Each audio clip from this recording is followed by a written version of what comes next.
Sound to your mind.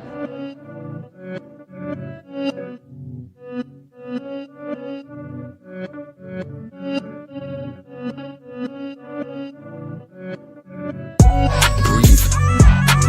I stay quiet as I light on my loud light. Breathe. I balance diet, I'm just trying to get my pounds right. Breathe. I stay quiet as I light on my loud light. Breathe. I balance diet, I'm just trying to get my pounds right. Shouts all on my team, I need more than a mattress support. In my dreams, could grab a few Zeds like I'm falling asleep, but I don't wanna wake for the morning. Grief, breathe. Tears drop to the form in the sea. A broke heart, but it's worn in my sleeve. Never listened, I was warned in my teens, but I still skipped school, I was taught in the streets. Ring back, don't call for police. Stand tall, don't fall for the beast. Got issues with trust, so I'm born to believe. We've been a victim of love and now we're caught in it deep. Breathe. Yes, people, what's happening? What's happening? And welcome back to Gav Goes In. You know what? Apologies for being slightly a little bit late, man. You guys know how I like my wrestling. You know, I've been a fan of wrestling for time. And I just finished watching the promo between Roman Reigns and CM Punk, man. If anyone hasn't seen it, boy. CM Punk, man. When he drops pipe bombs, listen. Pipe bombs ain't the word, man. What he just said to Roman Reigns, man, was crazy. You know, saying that he's gonna bury him next to his father at WrestleMania. So yeah, man, that's why I'm slightly late, man. It's crazy business, but it is what it is. But guys, big up yourselves each and every time. Make sure you are subbing to the channel. Make sure you are smashing the likes as well. And guys, let's push these likes up because again, you push the likes up. Obviously it helps the channel be seen by more people, as I said. And again, if you do enjoy the content and you're new in here, make sure you sub to the channel as well. Big up to my guy Fitz. Big up each and every time. I'm all good, man. I'm all good. Hope you're well too. Yeah, listen, Punk was on a madness, man. That little promo, I just watched it just now, man. And saying he's gonna bury him next to his father is crazy, you know. So I'm looking forward to that match, man. And guys, we are going to be doing a WrestleMania live watch along as well. So if there's any wrestling fans that are in the chat right now, obviously WrestleMania, obviously the next main event, I believe is in 7 weeks time. Obviously myself and Fitz, we're going to be doing a live watch along. So yeah, it's going to be a long one. And again, if you guys want to come through and join the watch along, then by all means, make sure you are interacting with us as well. Big up to Christopher McGrath as well. Says, just a question. I'm not a fanboy of Bruno, but 52 to 56 million is his release clause. But who could you guys buy for that kind of money? And again, this is what we're going to get into anyway. So big up to Christopher with the chat. But guys, listen. Obviously, you guys can see right behind me. You know, you guys have seen the thumbnail. You know, I thought I'd do something a bit different in terms of the players that, you know, are, you know, that have always been mentioned in terms of, you know, coming in the summer. You know, I've spoken about some of the players that, you know, I think Man United have to be signing, you know. So again, I wanted to do something a bit different rather than go on to the obvious players. And again, the names like Camavinga, who I've spoken about already, you know, Carlos Baleba, Adam Wharton, Elliot Anderson, Angelo Stiller, Sandro Tonali. You know, you can throw Bruno Guimaraes in there as well. Cole Palmer, Morgan Rogers, and Gibbs White. I think I've mentioned all these players before. And again, you guys know where my preference is. You know, for me, if we could get Camavinga, you know, he'd be my first choice, as always. But for me, Baleba Wharton, Baleba Tonali is where I'm more pivoting towards. And all the other players that have been linked, they're all good players. But just for my preference, you know, we definitely need to be getting a left-footed central midfielder for the balance of the team. And between Camavinga, Baleba, and Adam Wharton, that needs to be done. Angelo Stiller as well, but I think Stiller will be fourth choice. And then obviously, as I said, the other players, the Tenalis, the Anderson, we'll have to wait and see what happens with them. But I think they'll go. I think definitely Anderson's going to go elsewhere, and I believe the likes of Adam Walton, I'm not so sure yet, man. I think he might go elsewhere as well. But again, obviously the other players we're going to get into, and big up to everyone as well that has commented or that has voted on, will these 4 players behind me be good replacements, for Bruno Fernandes, and again, Bruno Fernandes, you don't have to directly replace him in terms of where he plays, because as I keep saying, we've got players in our squad already, the likes of Kobe, the likes of Ahmad, the likes of Cunha, the likes of Xerxes, all 4 of those players can play as a number 10. And for me, I'll just be happy to see us strengthening our midfield and then moving one of them players into the 10 position, and we can go in a different way, But if we are looking to, to bring in a different kind of a player, the 4 players behind me, we are going to discuss them.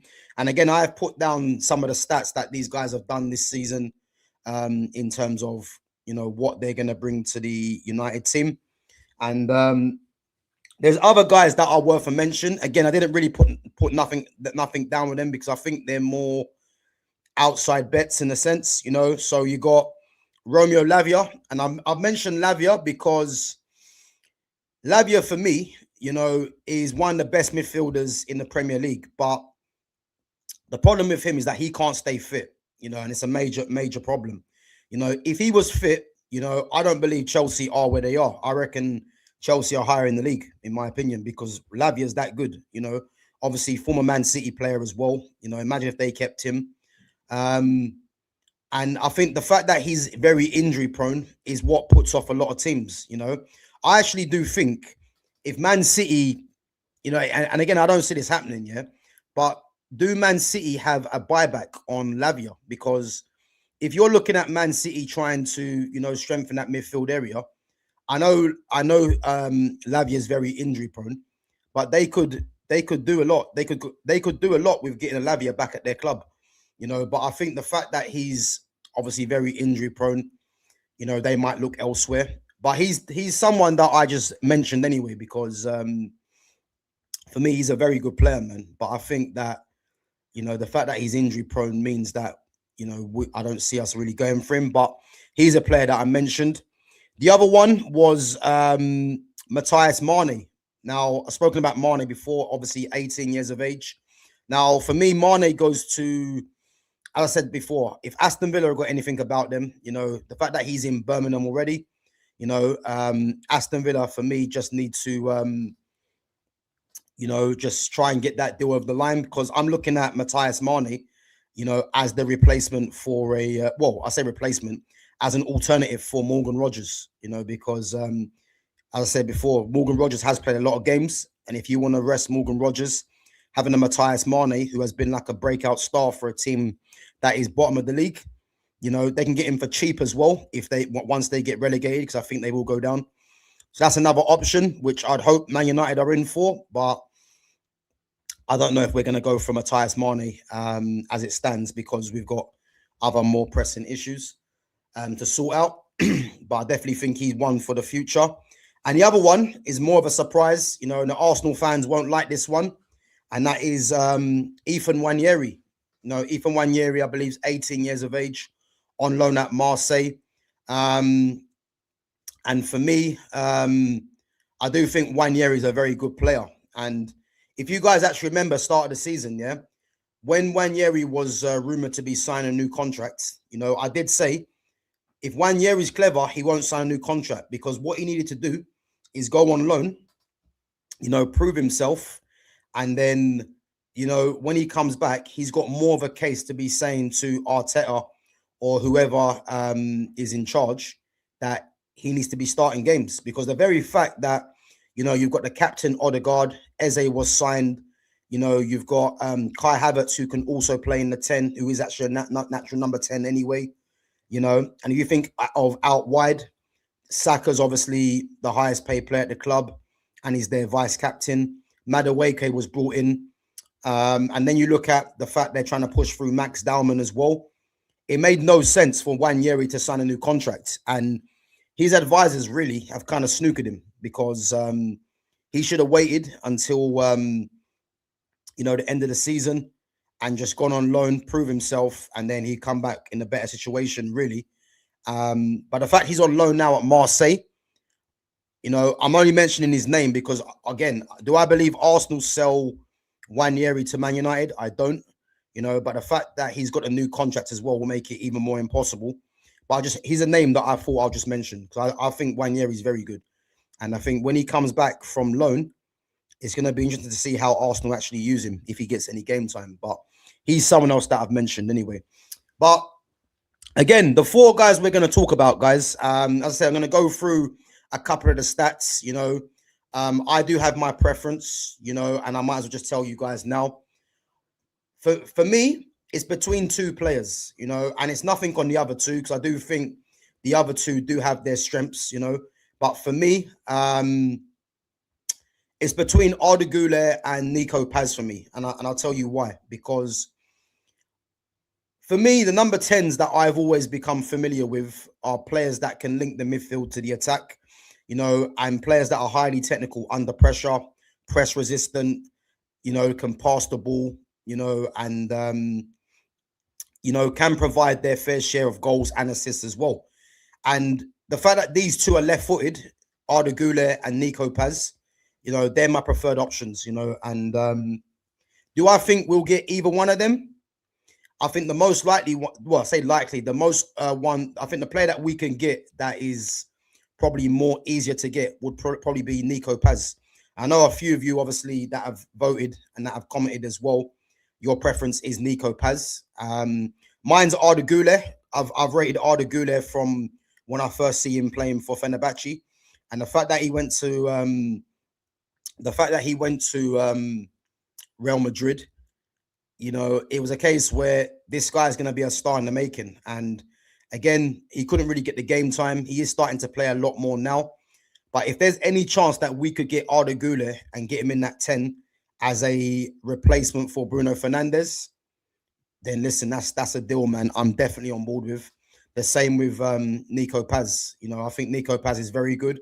And again, Nico Paz, formerly of Real Madrid, there was talks about Real Madrid bringing him back. But I think I see some news the other day saying that Paz doesn't want to go back there or something like that. So maybe he could be affordable to get, But yeah, for me personally, Arda Guler's first choice, Nico Paz is second choice, Matheus Fernandes is third choice, and then you got Oihan Sancet as fourth choice, And why I like Matheus Fernandes is because for me, you do not have to replace Bruno Fernandes directly in terms of bringing in a player that directly plays in the number 10 position that Bruno's playing. But if you can strengthen the midfield, and who knows, Matheus Fernandes could be the alternative to players that we've been linked with. I think West Ham, for me, the only way they lose Matheus Fernandes is if they get relegated. But I think if they stay in the Premier League, they're going to ask for silly money for Matheus Fernandes, And as I said, man, he's a top player, man. He's a very good player. Obviously, got a friend that rates him highly as well. And you can see why. And I was first aware of Matheus Fernandes at Southampton, wearing a number 18 at Southampton. And I was saying to myself, this guy, he ain't going to be at Southampton for too long, because you can tell, when they were struggling, he was definitely one of their best players. And the reason why I've got him third is because there's other players on the list for me that we've already mentioned that will be higher up in the list. But in terms of affordability, he might be someone that, we might literally be looking at, as a more, cheaper option in that sense. And again, he's a top player, Matheus Fernandes. So I don't expect Man United to be alone in terms of trying to get him. I reckon there'll be a few other teams, maybe top 6 teams that will try and go for him. So he's definitely one to watch. And then you got Oihan Sancet. And I'll say Oihan Sancet for me is probably out of all 3 of the players is probably the most closest, I would say, into a Bruno Fernandes type kind of player. Yeah. And that's the reason why he's fourth for me, because I don't believe and I don't want a player that is similar to Bruno Fernandes coming into the team, because we need to be getting a midfielder. And this is why I want Ahmad, I want a Joshua Zirkzee, someone like that can play as a 10 or a Kobe, because I'm looking at first and foremost players that are of higher technical ability that can link the midfield to the attack. And that's why I'm looking at players like Guler, I'm looking at Nico Paz, because they would offer a similar effect on the team that a Ahmad or a Zirkzee or a Manu would pose in that position. And if it's not going to be those three playing there, then we need to be targeting players like that, you know. And again, people might say we need someone that's a bit more experienced. I disagree.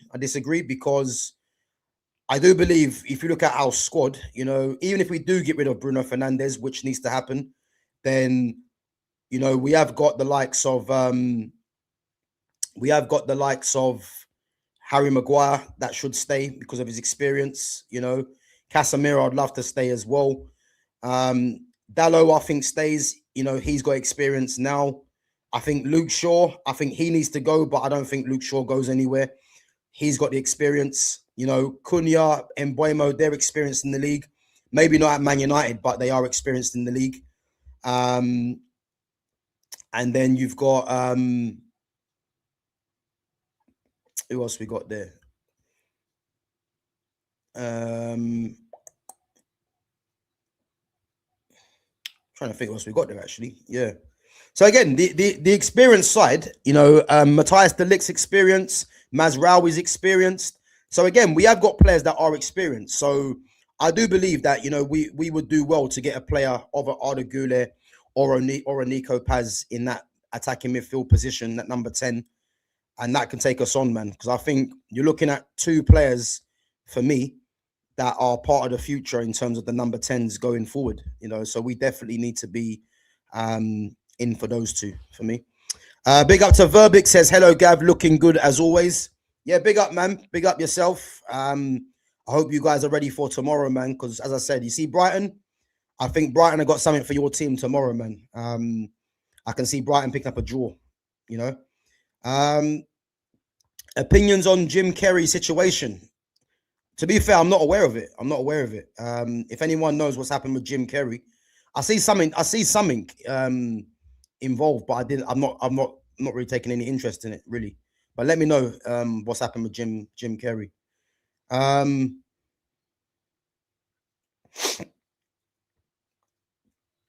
Big up to Fitz, says Arsenal are a selling club though. You never know. Just think how many players that Arsenal have sent to Manchester to win trophies. But again, Fitz, man,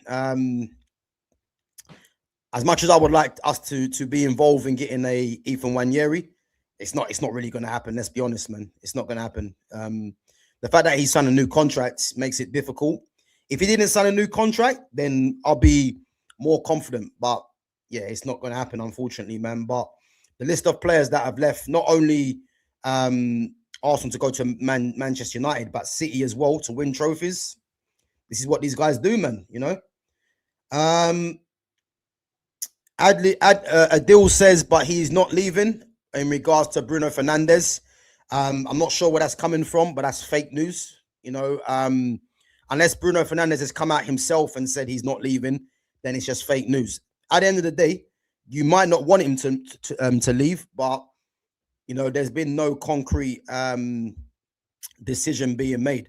And as I said, if Bruno Fernandes stays at the club, again, you're not going to get me throwing my toys at the pram in a sense, but I'll be like, this club don't learn, because you're going to keep Bruno, yeah? And as soon as Bruno starts putting in performances that he has been putting in before, you know, the same fans that are saying he has to stay are now going to be saying, oh, we should have got rid of him. So again, we need to strike while the iron's hot. You know, Bruno's going to be 32 next season. You know, we need to be moving on as a team, revamp that midfield. We've got players that can play in that position, you know, that can share the goal load, really. So we need to be moving on, capitalizing on the fact that he's got the hype around him right now, you know, and then we can be moving forward as a team. Because I guarantee this now, if we move on Bruno Fernandes and improve the squad, improve the first team, a lot of fans that think we shouldn't sell Bruno would definitely be on board with the Bruno sell. So this is what we need to do, man. We need to move him on and just go in a different direction and bring in players that are going to be part of the future. It's as simple as that, you know. So to say he's not leaving, I don't know where that's coming from. That's not true, you know. End of the season, we're gonna get more of a decision. And again, if Ineos have anything about themselves, because let's not forget, Bruno did call them out. So if they've got anything about themselves, they'll remember that and move him on. Because I genuinely believe, you know, we could do without Bruno Fernandes. You know, I'm not coming on there saying that, you know, because I want to, as people think, rage baiting, which I don't rage bait. That's new to me. I just say what I see, and I just call it for what it is. Yeah, we would be better off without Bruno Fernandes in the future. You know, I don't think people should be getting carried away with the numbers and all this other stuff they want to get carried away with. Just look at the bigger picture. We've got players there now, you know, that need to be getting, you know, more say, more coverage in the team. You know, we've had our time with Bruno. It's time to move on from him. It's as simple as that. Which club do you support? Man United. Man United supporter. Also like Barcelona as well. You said we were going to lose to Spurs, and look what turned out. Verbeek, I hear it, man. Yep, I hear it. I mean, you can point to the fact that, you know, both of those games against Tottenham and Chelsea, you know, I think Arsenal got the luck of the draw, really. Tottenham weren't great, but the goal that Nwaneri scored, you know, would have changed the flow of the game. It would have made it 2-2, and you never know what would have happened. But again, the referee gave a decision which, for me, was harsh on Tottenham. And obviously, you guys went away and won the game comfortably in the end. But that game could have turned out a different way. And the Chelsea game, you know, how Arsenal were not penalised a lot more than they were, you know, in terms of the grabbing, you know, in terms of the pushing in the corner in the penalty box. But again, I'm not here to be talking about Arsenal really, in terms of them, you know, getting victories over Spurs and Chelsea, because as I've said already, man, things are going to even themselves out. And, you know, you guys have got a lot of work to do, which starts tomorrow against Brighton, because that game's going to be difficult. And don't be surprised if you guys don't come away from them with 3 points, you know. Opinions on Lamine Yamal hat-trick. Well, I think is the youngest player this century, I believe, to get a hat-trick. And if you guys haven't seen my video from yesterday, you know, this is why when I talk about Bukayo Saka, yeah, when people are telling me, clock enders, if you're watching, yeah, when people are telling me that Bukayo Saka's one of the best wingers in the world, you know, he's one of the best players in the world, top 10, clock enders said, yeah, the guy hasn't even got a hat-trick to his name at the age of what, 25? Not even a hat-trick to his name. 5 goals and 4 assists this season. 300 grand a week. And we're meant to believe that this is the best player, one of the best players in the world. If all I would say, yeah, is if Bukayo Saka's one of the best players in the world, then doesn't that tell you everything about the era that we're watching? Because again, big up to Fitz as well. Fitz brought out the stats yesterday in terms of players. Was it goals? I think it was just goals by itself before the age of 23. Yeah, and it was Rooney, Ronaldo, R9, Mbappe, Hazard, Sancho, Saka. I'm pretty sure there was one other player in there as well. All players that were rated highly, by the way, yeah. And as I said, Saka's near the bottom. Yeah, the only player that is beneath him is Jadon Sancho. And again, there's a reason why Sancho's beneath him, because Saka takes penalties. Sancho doesn't. So if Saka didn't take penalties, Sancho would have been ahead of him as well before the age of 23. So again, these are the kind of things, these are the kind of conversations that I like to have, because, there's too many people out there that try to run away with narratives without checking the facts, you know.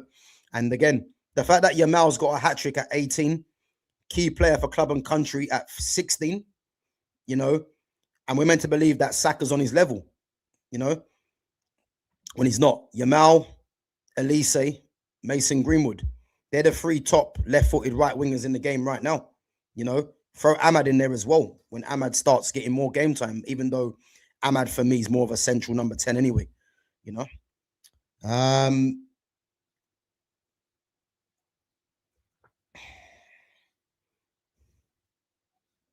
Yeah, Barca playing tonight, man, against who they playing? They're playing against Atletico Madrid, yeah, second leg.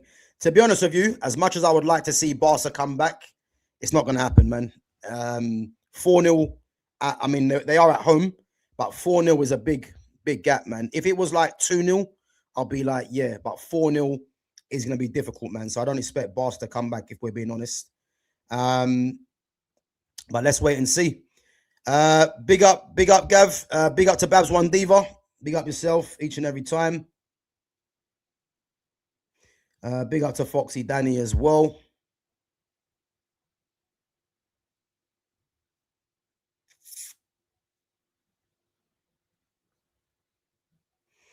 Oh, Sterling, that's the one. Yeah, Sterling was in there. And another player that is criminally overlooked, Raheem Sterling. He was in that list. So even Raheem Sterling's higher than Saka, you know? Just saying. And again, yeah, Saka was only 9 more than Sancho. And again, how many penalties are in there? So these are the things that people don't really want to discuss, but on here you'll get that.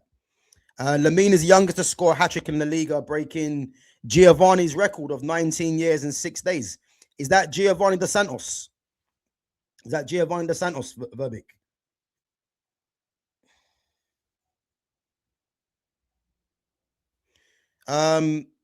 Who the F compared Yamal to Saka? Guys, it's not 2023. Exactly. Big up to edits by a Sapien. This I'm trying to tell you. People are comparing Saka to Yamal's level because Clockenders is not in the chat, yeah, but he said that Bukayo Saka is amongst the best top 10 players in the world.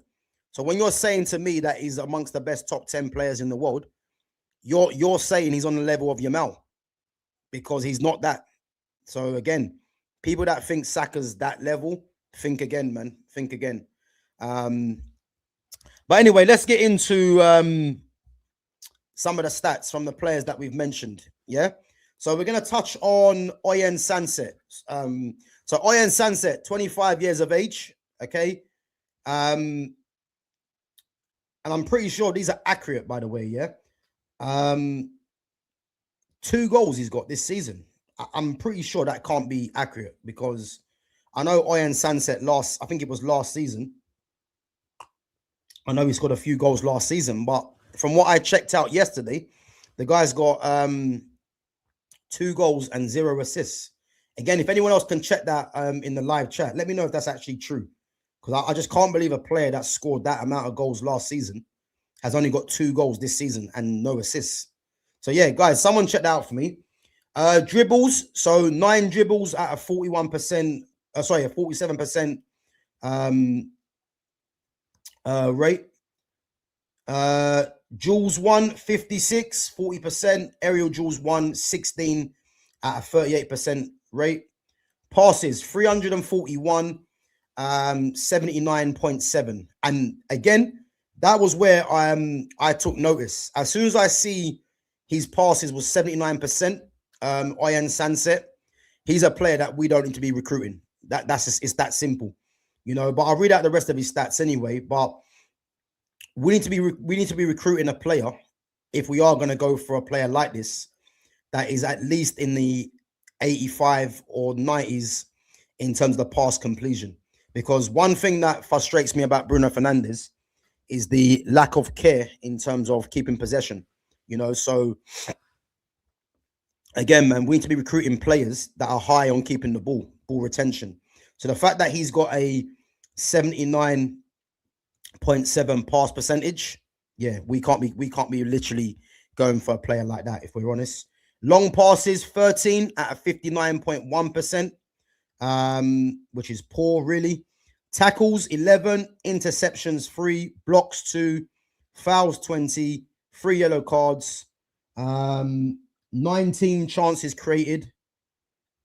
Again, not great stats, if I'm honest. You know, I think he was more one that was, you know, more earmarked for last season. But just judging by, you know, the stats this season, and again, Fitz has confirmed it. So yeah, 2 in 19, 0 assists. And again, you guys know me, yeah. I'm not really one that is high on the GA, but you can't hide from the fact that a guy that got those numbers last season has only got 2 goals and 0 assists is poor, you know. And not to mention the main thing that I'm looking at, 79.7% pass completion is poor. So he's someone for me, which is why I said he's fourth choice. But I wanted to include a player that is probably a bit more similar to what a Bruno Fernandes does in terms of, you know, getting goals from that position. But he's someone that we shouldn't be signing for me personally. We're going to move on to Arda Guler. Now, as I said, Arda Guler is my first choice. You know, only 21 years of age. Do I believe that Real Madrid sell Arda Guler? I don't, because I think unless they're going to bring back Nico Paz, it doesn't make sense for them to sell Arda Guler. Now, again, Arda Guler is more or less, he's come into the first team more or less this season, because last season he didn't really play too many games. This season, you know, he has, and thank God, because I'm a massive fan of Arda Guler. And whenever I see left-footed number 10s, you know, because I'm left-footed myself, you know, I have more of a preference to them kind of players as well. And just the way he plays, man, just high quality. So 3 goals this season for Guler, which, to be fair, a player of his quality should be having more goals and more goals than that. 7 assists, 23 dribbles, duels won 86 at a 54% rate, which, to be fair, that actually surprised me, because he's not really someone that is physical like that, you know. But over 50% for a player that hasn't really got the physicality like that is actually good. Aerial duels won 30.8%, which again is not really a surprise, you know, not a physical player like that in the air. But this is the one that stood out to me, and this is what I'm trying to say to you, yeah. This is why we need to be recruiting a player like that, like Arda Guler, a number 10 that takes care on the ball, you know, a number 10 that literally can link the midfield to the attack. 993 passes at a percentage rate of 90.9%. And that's where I'm sold, because this is what we need to be doing, guys. You know, the number 10s that I grew up watching, these guys took care of the ball. You know, all the top number 10s that you can think of, you know, I've mentioned the names before. These guys were all high in keeping the ball retention. You know, at not one point was I ever worried watching these players play that these guys were going to lose the ball cheaply, you know. And that's what we've got in our team right now in a player like Bruno Fernandes. Yeah, people love his numbers, yeah, but numbers will eventually fizzle out, you know. But consistent quality is what players should be defined by, you know. And the fact that Guler's got a 90.9% pass completion, again, these are the kind of players we should be targeting. Long passes, 57 at a 72% rate. Again, over 50%. I know Sancet's was as well, but Sancet only had 13, whereas Guler's had 57. Tackles 32, again, which is decent. So it shows that he is quite tenacious as well. And that's why I like Ahmad, because Ahmad, you know, people might say that Ahmad hasn't got the physicality to play in a number 10 position, which I don't believe. But Ahmad's very tenacious. So if you're worried about Ahmad getting stuck in, he will do that. And don't think that Ahmad, you know, in terms of physicality, you know, isn't physically stronger than Bruno Fernandes, because he's probably physically stronger than Bruno Fernandes. You know, in terms of getting around the pitch, Bruno does do that, but Ahmad has got an engine as well. So again, when people are saying that Ahmad hasn't got the physicality to play as a number 10 for United, again, that's just people just talking, because where's your evidence to actually think that? Because Ahmad has got the physicality, you know, and he's tenacious, so he can definitely play there. And let's not forget as well, yeah, Ahmad actually played in the number 10 in the Championship, which is notoriously one of the toughest leagues in the world. And he played number 10 for Sunderland there.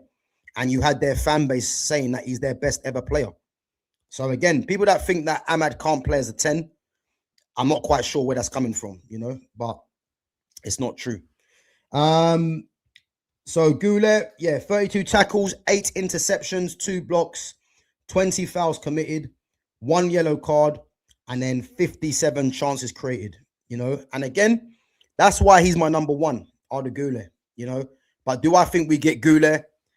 Again, I don't think so, man. Because I just don't think Real Madrid are that dumb to get rid of him or Camavinga.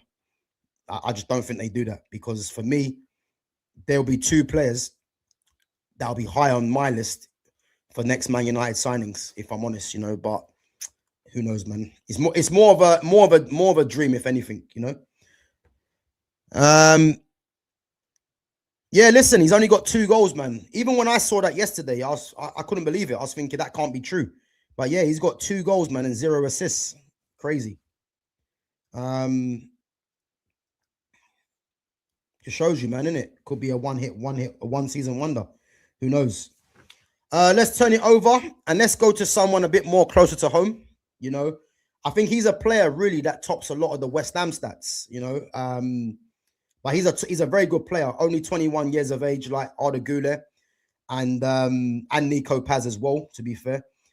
And he's a player for me that he can play as a number 10, but you'd more play him as a central midfielder. And again, he's someone for me that I can only see us signing him if we miss out on the likes of the ones that have been mentioned that are right-footed central midfielders, the likes of Tonali, Anderson, or even Bruno Guimaraes that's been mentioned. But we're not going to get Bruno Guimaraes. Again, that's just something that's not going to happen.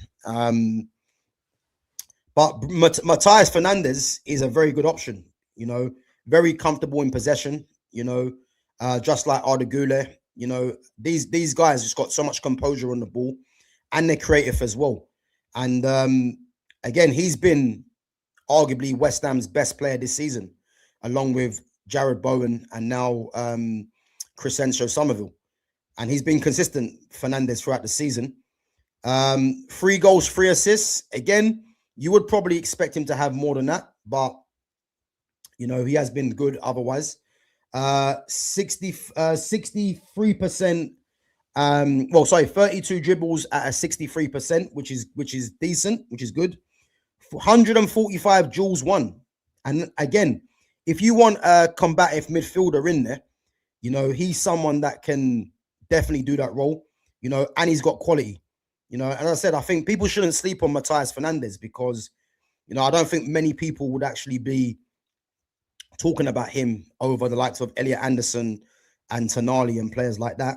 But he's a player that, he could be affordable, especially if West Ham get relegated, Aerial duels won, 14 passes. I haven't put down how many passes, but again, another player that's high, that has a high percentage, 88% pass completion, and as soon as I saw the pass completion, I'm looking at him, I'm looking at Arda Guler, and these are players that we need to be getting into the team. If we want to play possession-based football and play consistent, good football, you need to be getting players that keep the ball. And the fact that he's got a pass completion of 88%, and obviously Guler's got 90%, again, it's another target that we need to be looking at. And his long passes, 63%. So again, his stats in terms of the pass completion and the long passes are very similar to Arda Guler, Tackles 74, again, showing his tenacity. Interceptions 27, blocks 10, fouls 32, yellow cards 4. So again, he's got that combativeness about him, and he's got the quality, which is if you've seen a couple of the strikes this season, I think there was one against, was it Nottingham Forest that he hit, I believe. Great strike, you know what I mean? And again, he's an all-action midfielder, and if you wanted to get a Portuguese player to replace another Portuguese, he could be the one, and I think he's very good, Matheus Fernandes.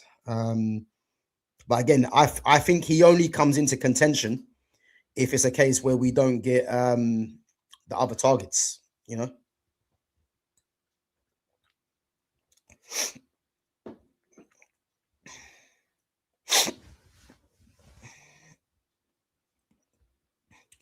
Sunset has been ghosting more like Jude Bellingham season. Boy, well, if you guys saw my Kobe Minu Jude Bellingham stream the other day, you know what I mean? It's showing that Jude Bellingham declined already. Because let's be honest, man, this was a player that, you know, when he first started off his career at Dortmund and when he first went to Real Madrid for obvious reasons, the numbers look very good. And the striker comes in and his number drops. Just saying, you know, and this is why you have to be very careful on how you judge players. Because I see something yesterday, yeah, which just tells you the problem. You know, they've got Jude Bellingham down as being the best number 10 in the world. If that's not a problem, then I don't know what is. Because I tell you this for free. Not only is he not a number 10, but he's definitely not the best number 10 in the world. You know, but this is what's happening now with the media, the stats. It's ridiculous. Because how they can come to that conclusion doesn't make any sense, you know. Big up to I like to sue. Yildiz at Juve. Yeah, listen, Kenan Yildiz is a top player, man. But obviously, we're talking about number 10s, obviously, or central midfielders. Kenan Yildiz is a left winger. And I don't think we've got any chance of getting Kenan Yildiz because Juventus are going to ask for 100 million and we're not going to pay that. So that's not going to happen. You know, and not to mention, we might even go Premier League based anyway. So, yeah, he's a top player, man. And if you look at Turkey, for instance, yeah, for me, Turkey have got 3 attackers. Are Turkey actually in the Euros? Because if they're in the Euros, yeah, they've got 3 attackers for me that will cause problems in Guler, Kenan Yildiz, and Baris Yilmaz. Them 3 players there, don't sleep on them if they're in the Euros. In the World Cup, sorry. Because I think those 3 players there will cause some shocks to a few teams. You know, obviously, Baris Yilmaz plays for Galatasaray. And obviously, Yildiz at Juventus, Arda's at Real Madrid. And I think they're 3 of their best players and their youngest players, I think, as well. So, yeah, don't be surprised, man, if those 3 players start causing problems for teams in the World Cup, if they're there. Yeah, big up Fitz, man. Rodrigo Mora. He was someone, if you guys have seen my Next Gen 50, Rodrigo Mora was a player that I spoke about, you know. And again, he could be a potential replacement, but I don't think Mora's at Porto no more. I think Rodrigo Mora is, I want to say he's playing in, is he playing in Russia or something like that? I don't think he's playing at Porto no more. You know, but he's someone that I spoke about before, coming through at Porto. I don't think United target him, if I'm honest. As I said, I don't think he's playing for Porto no more. I could be wrong. He's either playing in Saudi or he's playing in Russia or something like that. But yeah, he was someone that showed a lot of potential, man. But the fact that he's gone there is surprising. So I haven't really been following him as much. But yeah, he did look very good, Rodrigo Mora. Only young as well.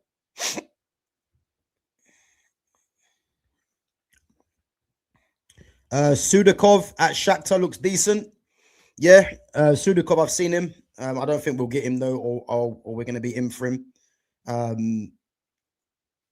think there's other players that'll be high up on the list, you know. But again, this is why scouting comes into it. You know what I mean? Because you know, if you're scouting these players properly, then it's one of them things where, you know, you could save yourself a lot of money.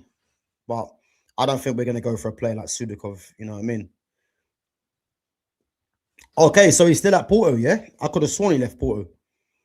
But if he's still at Porto, then who knows, man?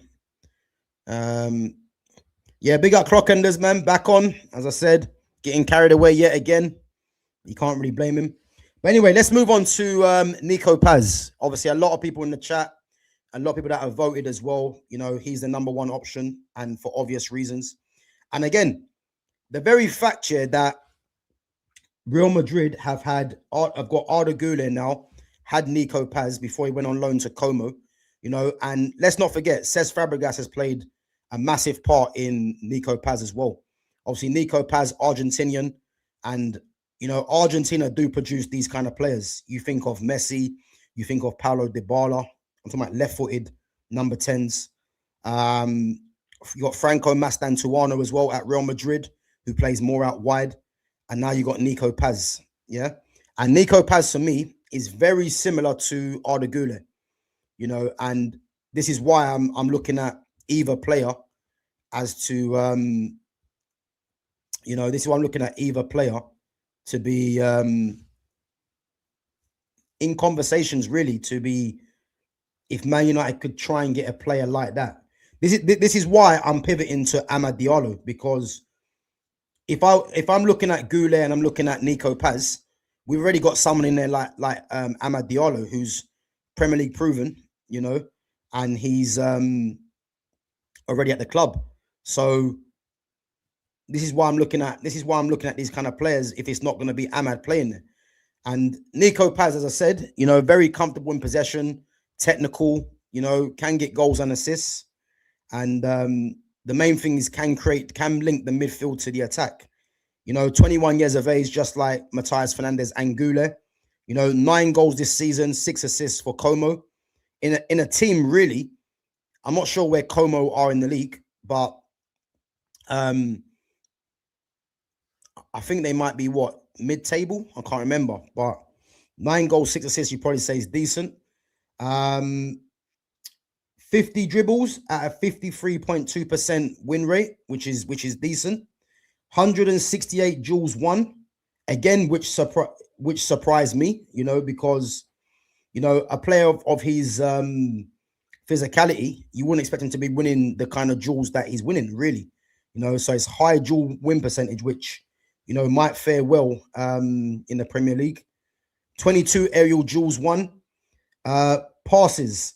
Now, as I said, not as high as Matheus Fernandes or Arda Guler, but that could be based on many things, yeah? Arda Guler is playing for a team in Real Madrid that dominate possession 9 times out of 10 against the majority of teams they play against in the Liga, and Matheus Fernandes obviously playing in a relegation team, but he's playing slightly deeper. So, him keeping the ball.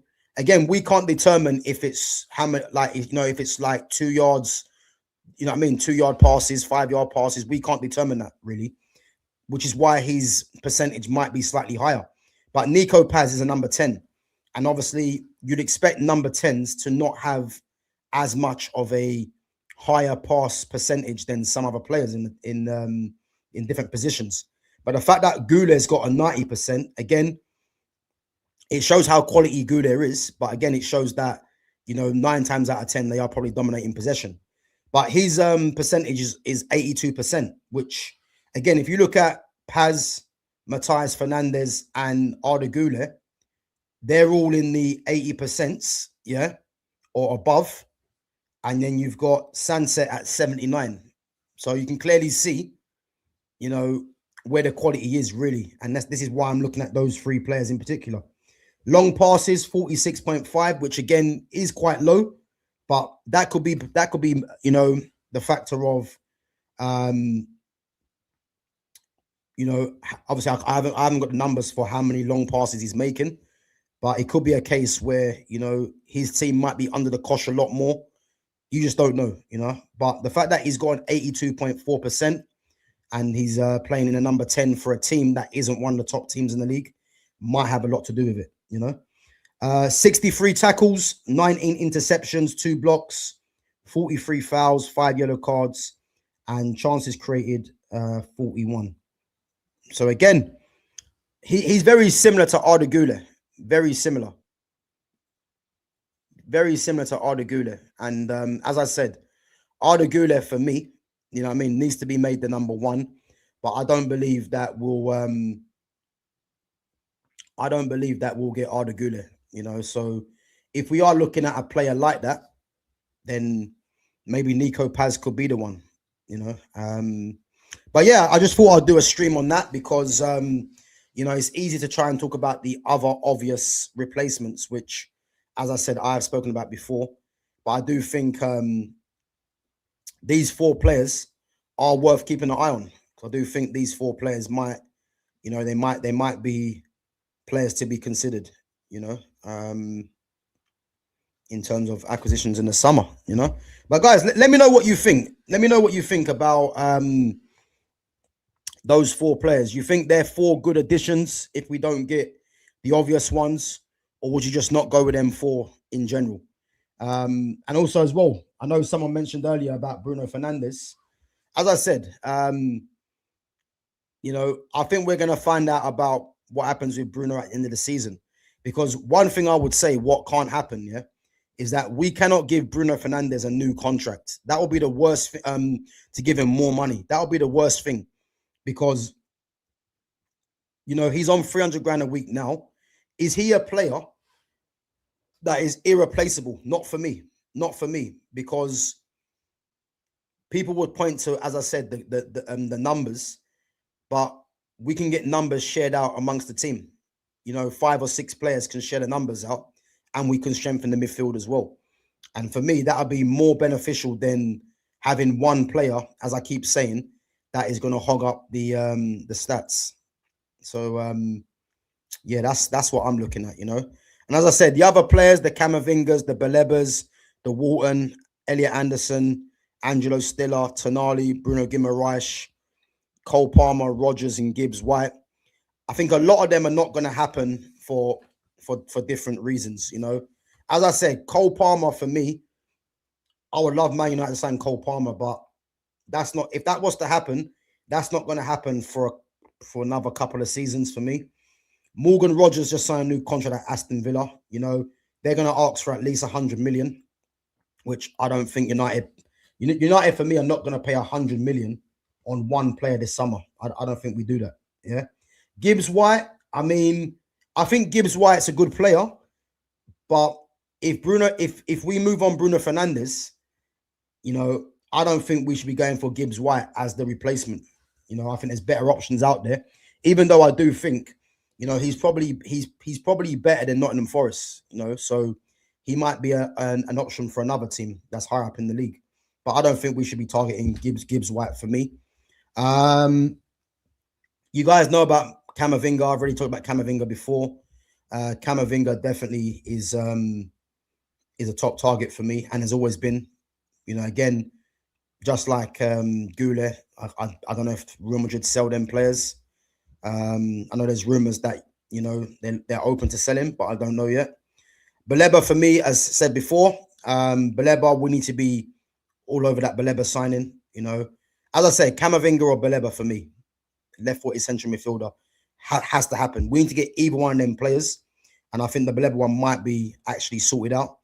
Adam Walton, again, is someone that I'd love us to sign, but I just got a feeling that it's Man City. And I wouldn't rule out Chelsea as well, because you got to think, if he wants to stay in London, you know, playing maybe Champions League or Europa, who knows? He'll be a possibility for them. Elliot Anderson, again, I think Anderson's got Liverpool written all over it. I know people are saying Man City, but for me, I don't understand why Man City would go for Anderson ahead of Walton or Tonali, or maybe even Alavia, bringing him back. I know it's the injuries and that, but I can see Anderson at Liverpool. I think he's a Liverpool player, you know, high energy, and he's got quality as well. So, and again, I don't see us getting Anderson. He's going to cost a lot of money, and I think whether he's got an agreement with elsewhere already, I don't know.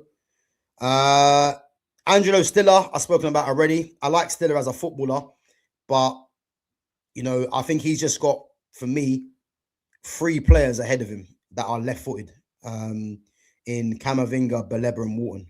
So, again, he only becomes an option if it's like those 3 players have gone elsewhere or we can't get them, you know, because, you know, you've got Premier League proven there in Baleba and Walton, and then you've got, you know, world class in Camavinga, and then he comes straight after that for me. So, yeah, and then Tonali, again, Tonali's a signing that, for me, man, he'll be as high as Camavinga.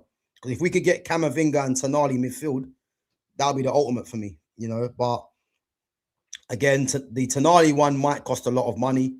And again, he might have other clubs in for him as well. And then Bruno Guimaraes, you know, and I've purposely left Bruno Guimaraes at the end because as much as I think he's a good player, I do think he's a good player. He's not someone that we would need to replace Bruno Fernandes. You know, I know people are going to be in love because his name's Bruno, but Man United need, you know, a controller in the midfield, like an Adam Wharton, you know, like a Sandro Tonali. You know, if I'm looking at Bruno Guimaraes, he would offer the leadership, don't get me wrong, but he would offer something that we could probably get from other players, like a Camavinga, like a Baleba. And those two would be my preferred options, you know, because I think Guimaraes will cost about 100 mil as well, you know, and he's right-footed. So we need left-footed central midfielders for the balance, you know, and that's why if you're not going to, if you do get a left-footed midfielder, would Bruno Guimaraes be higher up in the list than Tonali? Not for me. I think because Tonali's better than Bruno Guimaraes. And would he be higher up in the list than Elliot Anderson? You know what I mean? So again, I know people have mentioned Amadou Onana as well. I don't think Amadou Onana is. I mean, he could be an option, but he wouldn't be high up the list for me, purely because of what we need in that position. But he's another option. And again, Villa will ask for a lot of money from him as well. So yeah, I can't see that happening. But yeah, listen, that's my views anyway. Let me know what you guys think in the chat. Make sure you are smashing the likes as well. Just gonna go on to a few more of your comments before we wrap it up. Wonder if any of the big boys come in for Wilson. I don't think so, you know. I don't think so, because I think Harry Wilson is probably in his, you'd say he's in his prime right now. But if we're looking at the big boys, I mean, do I see Chelsea going in for him? No. Do I see Man United going in for him? No. Man City? No. Liverpool? No. Obviously, he's a former Liverpool player anyway. Aston Villa? No, I wouldn't say that because they probably think they might get someone that could be better. So again, yeah, I don't see any of the big teams going in for Harry Wilson. You know, I think Fulham might be his level, or if he does move, he might go abroad. But yeah, it'd be difficult for any of the top teams. Arsenal, no. So yeah, I can't see Wilson leaving. And again, you know, the grass ain't always greener as well. He's having a good time at Fulham, and he's probably best off just staying where he is, getting regular game time, and doing what he's doing. You know, it's that simple, I think, for me. I don't think Liverpool need Anderson. They need Salah and VVD replacements.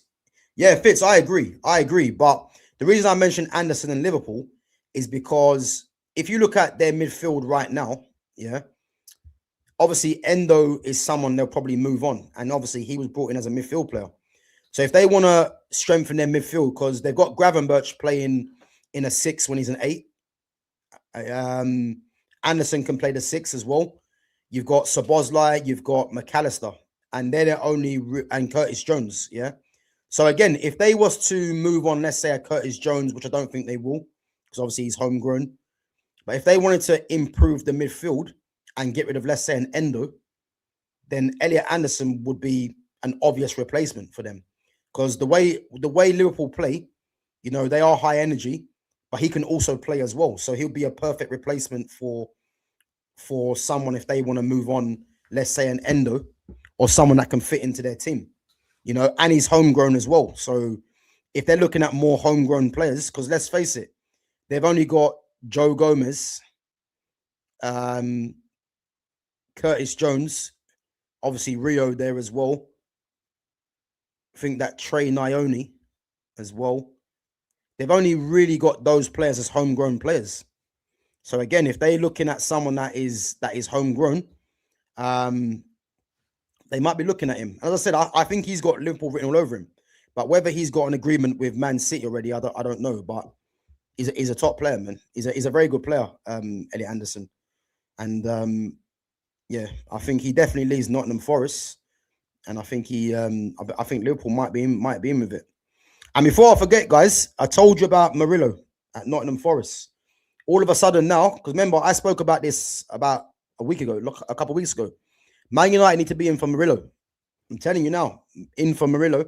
And there's reports going around that United are looking at Murillo, you know, and 100%, man, we have to be in for Murillo, because those of you that think that we need to be keeping with Lisandro Martinez, yeah, I'll remind you again, yeah, it's not that I don't rate Lisandro, because I think Lisandro is actually a decent player, yeah, but with what Lisandro offers, yeah, you can't tell me that Murillo or even a Van der Ven don't offer what Murillo is going to give, because, you know, Van der Ven and Murillo both excel in terms of their pace ahead of Martinez, because being able to be quick in the wide areas, you know, is important for how you want to play. And the one thing that Lisandro doesn't have is pace, and those two have pace in abundance, you know. Not to mention, someone in Murillo is very physical as well. He's very strong. So if you can get a player like that that is physically stronger than Martinez, quicker, and you know, and you've got someone that is as good in possession, if not better than him, it's a no-brainer. You know, so that's one to be keeping an eye on, guys, because, you know, I've spoke about Murillo for time. You know, once I see him at Nottingham Forest, I said this is a guy that's going to be playing for one of the top 6 teams. And if we don't get him, just like Baleba, he'll go to another top 6 rival. It's a fact. So I know Liverpool are looking at him as well. But we need to be all over that. Because I'll tell you now, if we was to get a Murillo, and you've got a defense of Murillo, De Ligt, Euro, Maguire if he stays as well. Listen, and Aiden Heaven as well. Listen, the future looks bright, I'm telling you.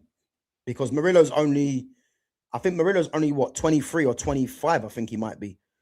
You know, obviously, Lisandro's not old, he's 28, but I'm purely looking at what does Lisandro give to us that Murillo can't? And the answer is nothing. You might say slightly the leadership, but I believe the fact that Murillo is playing for a team that's near the bottom, naturally, when you're at the bottom, it's going to create leaders anyway. So I just think he's just got a lot more potential than Lisandro. And the thing is, if Lisandro asks for more money, because I'm hearing that Lisandro wants 200 grand a week. If he wants 200 grand a week, you just get rid of him. Get rid of him straight away. Because, as I said, you can be bringing in him or Van der Ven, Murillo or Van der Ven, to replace what he's going to give us. And again, you've got Aiden Heaven, that the only thing that Lisandro has over Aiden Heaven is experience. That's it. You know, but that's one to watch anyway. But yeah, the Salah and VVD, they need to look at that, you know, definitely. Considering they paid 35 for Grav, bargain. Yeah, exactly. It was a bargain, them paying 35 mil for Gravenberch. And again, he's another player that I spoke about before. Yeah, we need to be all in for Gravenberch when he was at Bayern Munich, not getting any game time. Because I remember watching Gravenberch for Ajax, wearing number 8 on his back, and he was running midfields for Ajax. And you know, if anyone remembers, you know, even though he's not on the level of this player, yeah. But if those of you that don't remember, Gravenberch was being earmarked as being the next Paul Pogba. Yeah. If you play your Football Manager games, yeah, which I've done for years upon years, you know, even in the game, they were touting him as being the next Paul Pogba. You know, again, he's not on Pogba's level in terms of what Pogba can do or what he's done, but you could see why there was slight comparisons in terms of the build, in terms of the quality, you know. And the fact that Liverpool got him from Bayern Munich, where he wasn't playing for 35 mil, is an absolute steal. You know what I mean? Because he's one of the best midfielders in the league, Ryan Gravenberch, you know. And I was desperate for Man United to sign him. And again, we fumbled it under that absolute clown, Ten Hag. Big up to Black Mojo King. Big up. Akliouche from Monaco. Yeah, I think he's a good player, but again, he's someone that we don't really need. And the thing for me, yeah, the fact that we've got Mbeumo, we're not really going to be getting a left-footed right side attacker because we obviously invested in Mbeumo. You know what I mean? So it's not really going to happen. The only way that happens is if, you know, let's say Ahmad was to leave, which ain't going to happen either. You know, if you guys did a stream yesterday, bring me back Mason Greenwood any day of the week. Bring me back Mason Greenwood, which again, I don't think is going to happen. But as I said, man, yeah. Yeah, I think any left-footed, right-sided player is not going to happen because we invested in Mbeumo. And again, Mbeumo gets numbers. I'm not a massive fan of Mbeumo, if I'm honest. I'm not a massive fan of him as a footballer, but he does give you numbers. Well, he does get you goals, and that's what the club invested in. But yeah, man, it'd have been good if we would have went elsewhere. But it is what it is, you know. You are 5 to 6 players away from having a real go, in my opinion. Stick with Carrot, get Champions League, let him have pre-season, and let him have a crack at it. You've exhausted every other option at this point. What I would say, yeah, is that I don't believe we need 5 or 6 players to start with. I don't believe that. And I'll tell you why I don't think we need 5 or 6 players, yeah, is because let's say we're working with a squad of 23, let's say, yeah. And let's remember, yeah, you need experience in there as well. So the players that I will keep at Manchester United right now, obviously Sene Lamens, yeah. So let's stay with the definite keepers: Lamens, Mazraoui, De Ligt, Yoro, Heaven, Patrick Dorgu. Oh, whoa, Harry Maguire, Patrick Dorgu. I mean, if Dallow's going to be back up to Mazraoui, then I'm cool with that. You might as well just save the money there. That's already 8 players, yeah. Kobe 9. Ahmad 10. Mbeumo 11. Cunha 12. Sesko 13.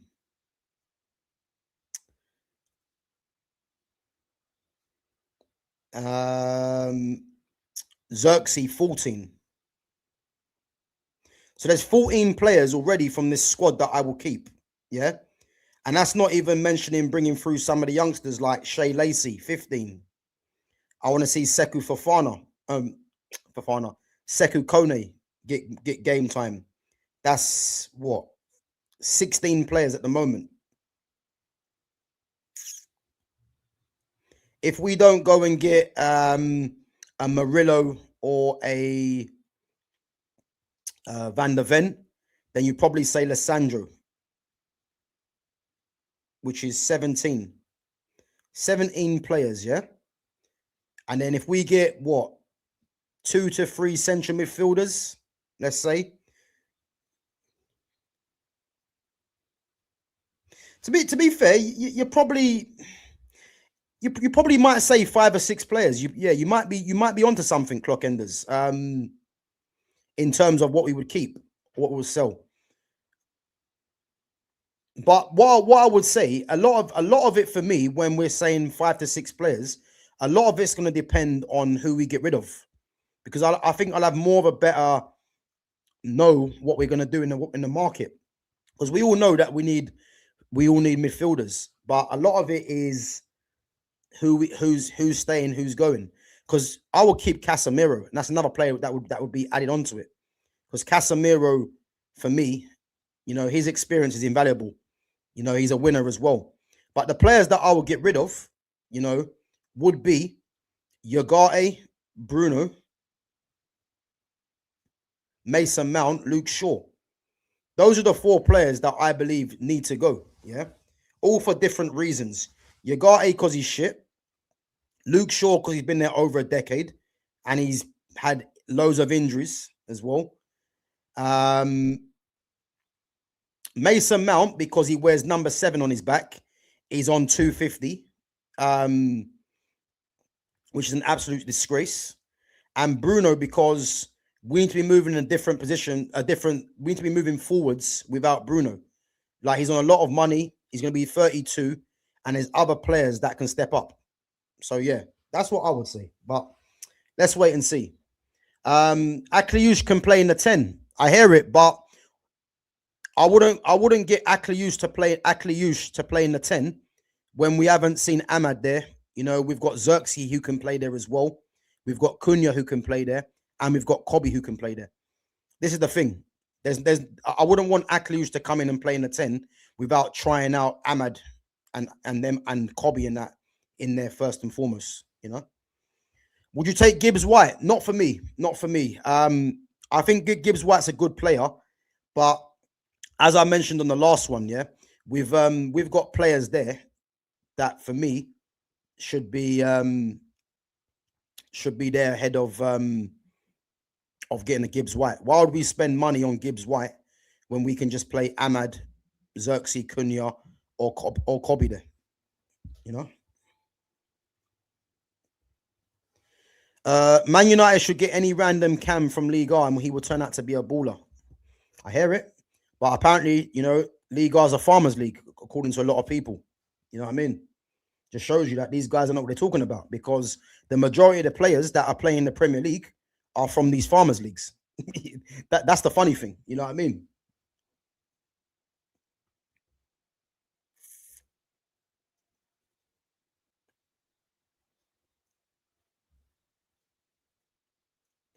So 3 centre midfielders, left wing, left back, right back.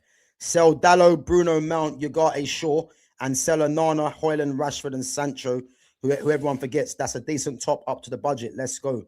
And you know what? I'm glad, Fitch, I'm glad you put that in here, because this is exactly the window that I want to see. Yeah. Because if we sell all those players, bar Sancho for me, because I'm going to argue this with anyone. Yeah.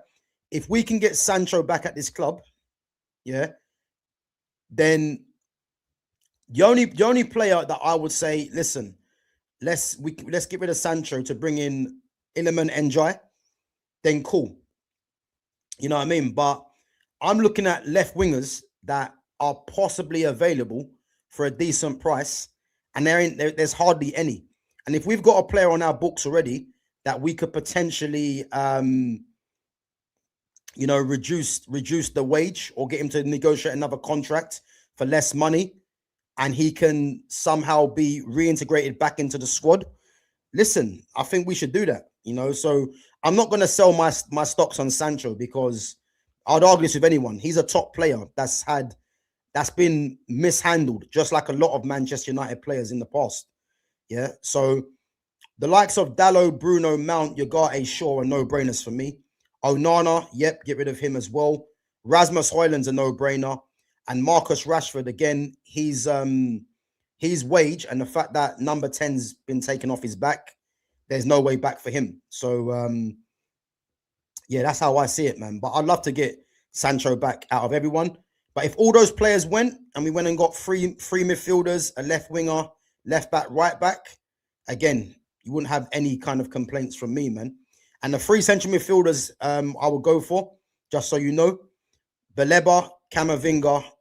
Well, the reason I keep saying Camavinga, if we can't get Camavinga, then Baleba, Walton, and Tonali would be, I mean, what a midfield that would be.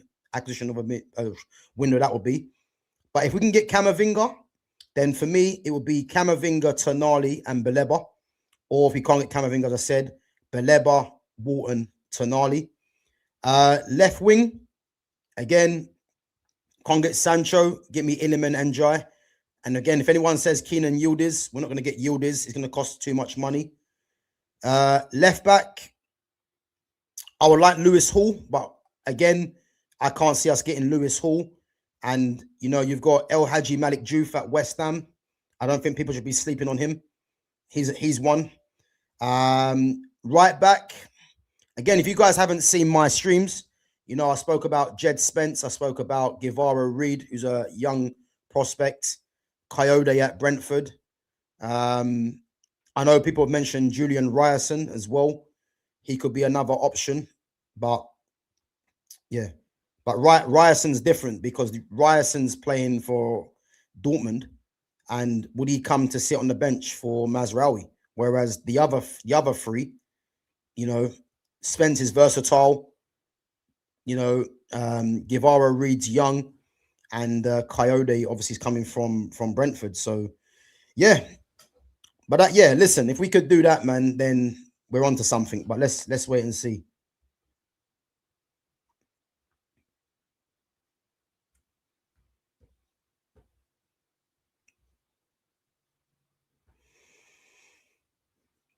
Matheus Fernandes is fire. He is, man. He's a very good player.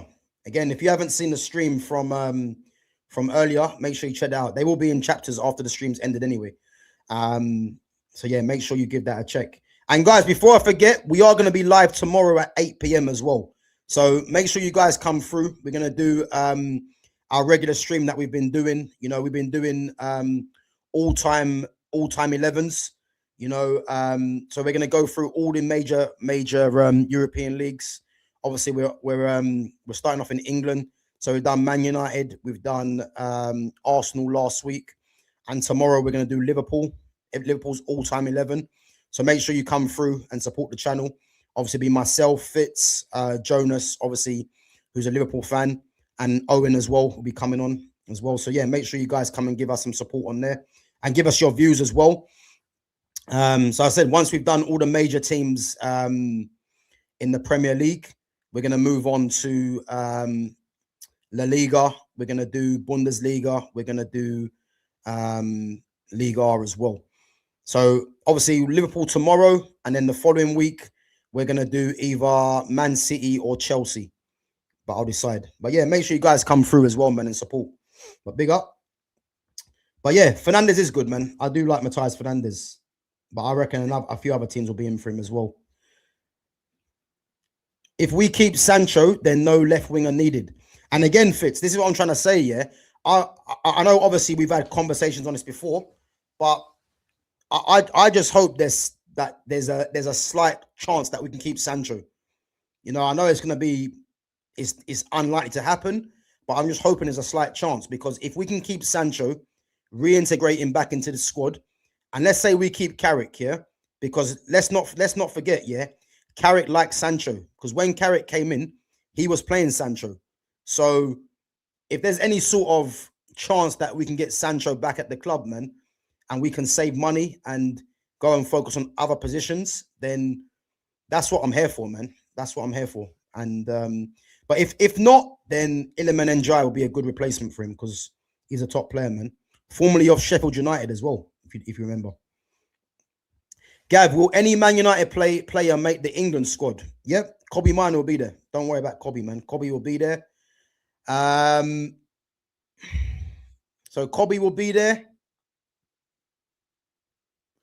And you know what? I've got a sneak feeling for Harry Maguire as well, purely because of his experience. Because I'm looking at the defenders that are definitely going. You know, Mark Guay, he's definitely going. He'd be the first name on the team sheet. Esri Konsa, you know, will probably partner him as well. And then you're picking between an injury hit John Stones, Dan Burn, Bramthwaite, I don't know. And then you're struggling. You know what I mean? Then you're struggling. So Harry Maguire, he could be on the plane. I know he hasn't been included lately, but he could be there purely because there's no one else, really. So that's one to watch on as well. But yeah, we'll have to wait and see, man. But definitely Kobbie will be there, man. The fact that Kobbie's playing regularly now, he's going to be on the plane, no doubt. Because a player of his ability, you know, has to go to the World Cup. And again, when all the squads get announced, we are going to be doing some streams on all the major teams. So yeah, make sure you guys join that as well. All the squads that are being picked. But I can't wait for the England squad to be announced, because I think there's going to be a few players that are not going to be included, which is going to be a shock to a lot of people. So I can't wait.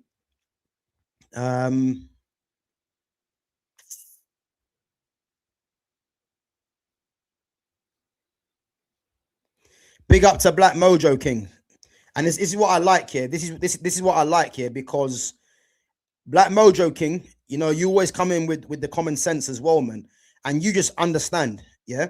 So Black Mojo King says Sancho brings in balance. Cunha is shoot first, but Sancho is a facilitator. The same for Ahmad and Mbuemo on the right. And why I like comments like this, yeah, and big up yourself, Black Mojo King, yeah, because this is the kind of intelligence that I like to discuss, yeah, because when you've got shoot first players in a Cunha and an Mbuemo, if you want to go and get players that can either compete with them, or you want to strengthen the squad and you want to have, you know, different kind of strengths from one player that the other player doesn't give you. It's the same with Joshua Zirkzee and Benjamin Sesko. What Joshua Zirkzee gives you, Benjamin Sesko won't give you. But then what Benjamin Sesko gives you, Joshua Zirkzee won't give you. So there's a balance there, and it works. You know what I mean? And this is the same thing with the Sancho and the Cunha and Ahmad and Mbuemo. Even though I want Ahmad to play on as a number 10, what Ahmad gives you in comparison to what Mbuemo gives you, Ahmad gives you constant quality, whereas Mbuemo will give you the numbers, yeah? And then Cunha shoot first, but Sancho's a create first. You know what I mean? And again, if you've got players like that in your squad, you know, that give you different variations, this is how you build, you know, a competent squad. And this is why I want Sancho to come back to the club, because the way that we're playing now, you know, possession based, trying to keep the ball, Jadon Sancho is going to fit that easily. You know, the only thing there with Sancho is, you know, building bridges, you would say, with the fan base. You know, does he even want to come back? These kind of things are in question. The contract. These are the kind of things that might be the stumbling block. But bringing in a player that is different to Cunha is what needs to happen. You don't want to be bringing in a shoot first player just like Cunha, because that's not going to make any sense. So if it's not Sancho, then it has to be Iliman and Ndiaye. And then on the right-hand side, as I said, because you've got Ahmad that can play on the right as well, even though I like to see Ahmad in the 10, you don't really need to go and get another left-footed, right-sided player. You know? So, yeah, big up to Black Mojo King, man. These are the kind of comments that I like to read out. Ishmael Saibari from PSV. I think he's decent, but not really what we should be targeting, really. You know, there's other players that are ahead, in my opinion. Big up to Christopher McGrath as well. Big up yourself.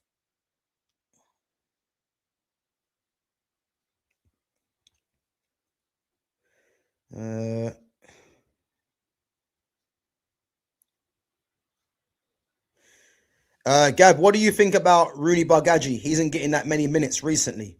Yeah, listen, Rooney Bargaji is a very good player. Obviously, formerly of Copenhagen. You know, if you guys remember, when did we draw the game to Copenhagen and he scored, I think he scored the 4th goal or something like that. I can't remember.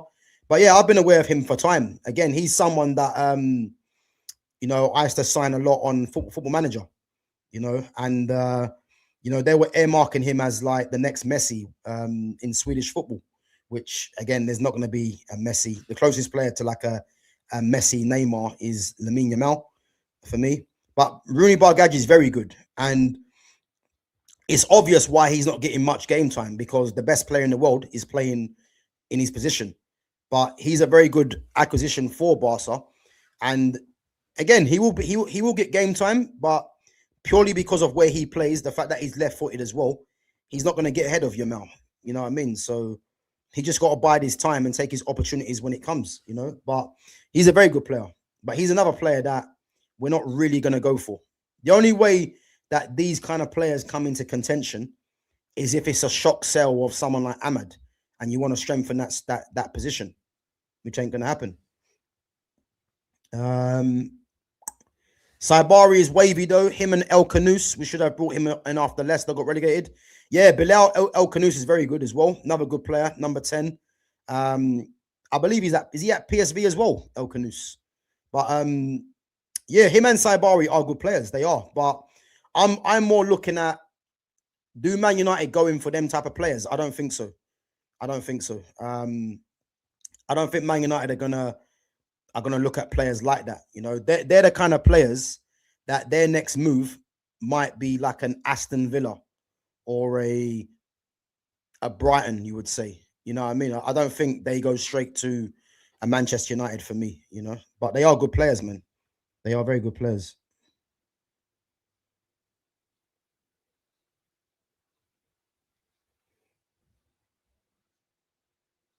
The thing with French cams is that they never live up to the potential. I hope Turkey doesn't end up like Fekir and Uwa, etc.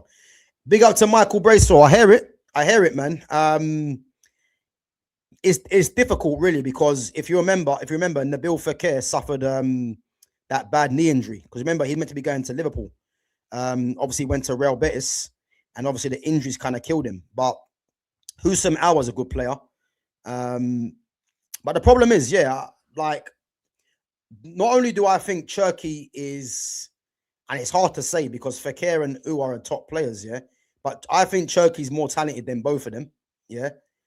And it depends what you mean by live up to the potential. Because for me, Turkey's a potential Ballon d'Or contender. Nabil Fekir and Husam Aouar, I've never looked at them as Ballon d'Or contenders. I've looked at them as very, very good players. So for me, Turkey's a potential Ballon d'Or contender. And when I'm saying contender, I'm talking about, you know, in the conversations with Lamine Yamal. And the reason why I never mentioned Turkey with Elise and Greenwood, I know Turkey plays out on the right for Man City, but Turkey's more of a number 10 than what them guys are. You know what I mean?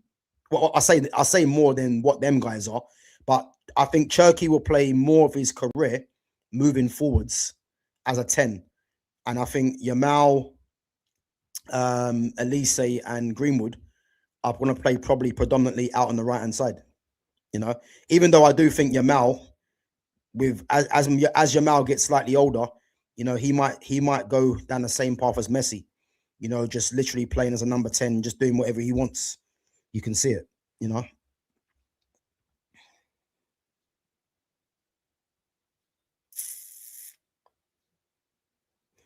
Big up to Mamba. Yeah, listen, Mamba, you can keep getting carried away, man. Keep getting carried away. Guys, make sure you're smashing the likes as well. Make sure you're subbing to the channel. There's 20 of you in there. Make sure you're liking the channel. Hope the channel get to get more traction. But big up. Bruno has been quality. Can't replace the captain. I disagree. What I would say about Bruno Fernandes is nothing different to what I've said before. Yeah, he has been better under Carrick than he was under Amorim. But again, when people say he's been quality, it's simply not true. Because what happens in this country, yeah, and especially what happens with a lot of fans in the media, yeah, Bruno Fernandes only gets highlighted for what he does well. So again, when he got the penalty and he got the assist for Sesko, I knew immediately that fans were going to be jumping on the Bruno bandwagon, you know, saying he's the best player at the club, he's the best 10 in the world, all these lies. You know, I've done a stream already about the best 10, which just isn't true, because his competition is no one. Yeah, if you know, you know. The media will start, you know, doing little hit pieces on him, saying that, you know, he's the heartbeat of the team, all these lies. Yeah. And again, these guys don't watch Manchester United every week. I do. Yeah. And I've got no bias. You know, if Bruno does something well, just like when the game against Crystal Palace, I didn't see the first half, but by all accounts, I heard he was poor. Second half, you know, I saw 60 minutes gone into the game, yeah? And the two things that I pinpointed from Bruno was the fact that the Cruyff turn and the slide tackle pass, I thought was good. And then the the half volley that he played back out to Mbeumo was good technique. They're the two things of note that I thought Bruno done well at. Yeah. Again, I see the pass that he played into Cunha for the penalty. Again, good vision. Cunha rolled Lacroix and Lacroix fouled him. Obviously, the penalty, we know how good Bruno is from penalties. Yeah. And then the cross into the box was a good cross. So again, I give credit where credit's due. Yeah. But that half, he was still giving the ball away like he always does. Yeah. Still turning the ball over. And in a Michael Carrick team going forwards, or even a Luis Enrique team, he hasn't got a place there, if we're being honest, if we want to play possession based. Because what Bruno does is revert back to type. And again, a lot of people, especially in the chat, were saying, oh, look at Bruno this, look at Bruno that, yeah? But where was these guys when Bruno put a stinker in against Everton? This is what I'm trying to say to you. People only want to talk about Bruno Fernandes when it's in favor if he gets numbers. I'm here every day, yeah, whether he plays good or not, because my bias isn't to just put a player down for the sake of it. I just call what I see. And the facts are, you know, has Bruno been quality the whole season? No, he hasn't. You know, again, he's got 13 assists this season, which on the stat sheet looks good. But go and tell me how many of them assists are from open play and how many of them are actual real assists. Because these are the conversations that people want to shy away from, which I won't. So again, he hasn't been quality this whole season, and you can't replace the captain. He's not the captain for me. Casemiro's the captain. Matthias de Ligt, they're the captains for me. So not Bruno Fernandes. So again, it's not true, man. He hasn't been quality this season. People say he's been quality is because it goes back to numbers. Because performances, he hasn't been. You constantly hate on Bruno. I don't. I just give you facts that people don't want to hear. Again, I can have a conversation about Bruno Fernandes, you know, but I'll quickly sit down a lot of people. That's the truth, because there's no hate. It's just the truth. You know what I mean? And I can back up what I'm saying. So again, there's no hate, man. There ain't no hate.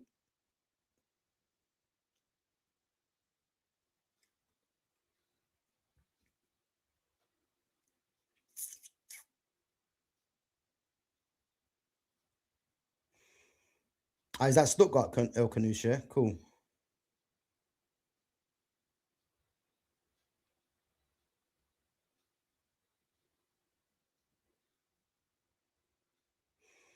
Yeah, Nasri was a French cam. He was. And again, if you guys don't know, man, I've actually played against Samir Nasri back when Nasri was at Marseille, and I was in the academy at Chelsea. I've actually had first-hand experience of playing against him, and he's probably the best player, other than Rooney, that I've played against. So yeah, Nasri was ridiculous, man. Ridiculous player. Again, another one that put on a bit of weight towards the end of his career, like Rooney, really. And but these guys were top players, man. And as I said, I've had the privilege of playing against him and Rooney before. So yeah, man, he was a great player, man. Top player, even at that young age as well.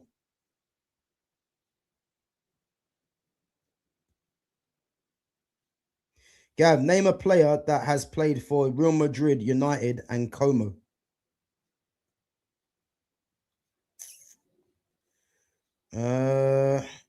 Boy, that's a good one. That's a good one. That's a good one. Real Madrid, United, and Como. The thing is, I don't even know what player played for United and went to Como, because that will nail it down. I can't actually remember.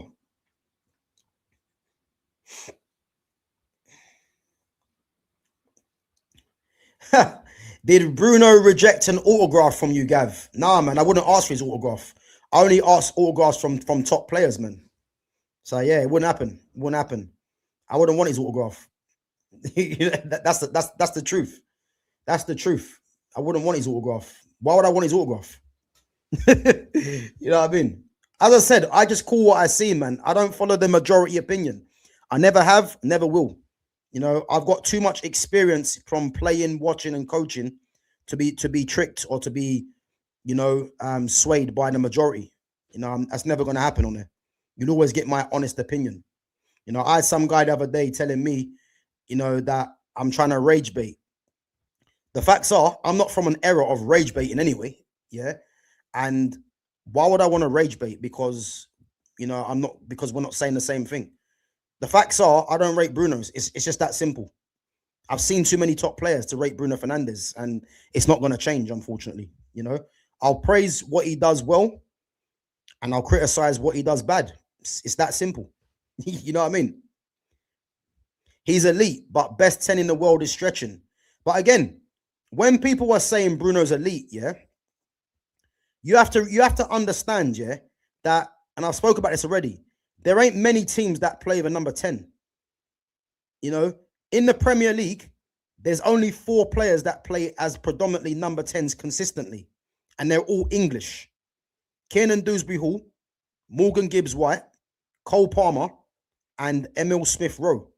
So if you want to say he's better than all 4, then those 4 players, even though Cole Palmer's better than him, really, potentially as well, then cool, have that one. But when people are saying that he's the best 10 in the world or in Europe or in the league, there's no competition, because Leonard Carl's 17, Musiala's been out injured, yeah, and Fermin Lopez is a youngster still.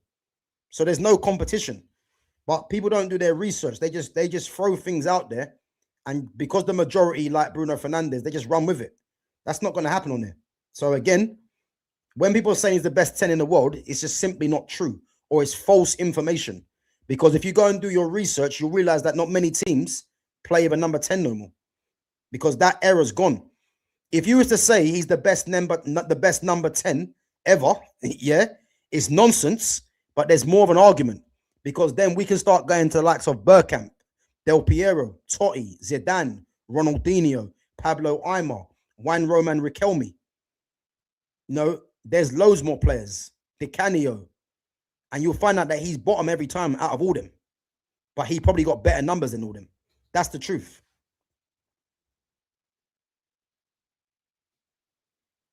Oh, Varane's at Como, yeah? Okay. I actually didn't even know Varane was at Como. Didn't even know Varane was at Como. Cherki will cost Man City the league. He doesn't even start for France. That has to be probably one of the worst takes I've seen this week, yeah? Because why that makes no sense, yeah, is because the fact that Cherki, even though Cherki started last game, yeah, even though he started last game, the fact that he isn't starting regularly for City at the moment, yeah, if you factor in that City are setting up in a different way, because maybe they want to, if you look at Leeds, for instance, yeah, there's a reason why Cherki didn't start against Leeds, because Leeds at home are very good, and City wanted to play on the counter with pace. Go and have a check not Leeds, sorry, it was the game before that. It was, who did they beat? I forgot it was. It's a game where Cherki didn't start because Semenyo, Haaland, and I think it was Marmoush. Can't remember who it was, but they wanted to go with pace. So again, it's not Pep not starting him because he don't rate Cherki. He's just not starting him because it's tactical. You need to realize that. And to say he doesn't start for France are stacked of quality, yeah. And if you remember, Cherki's quite recently to the French team as well. You know what I mean? But will Cherki be in the squad for the World Cup? 100%. So again, comments like this don't really make sense. Don't really make sense.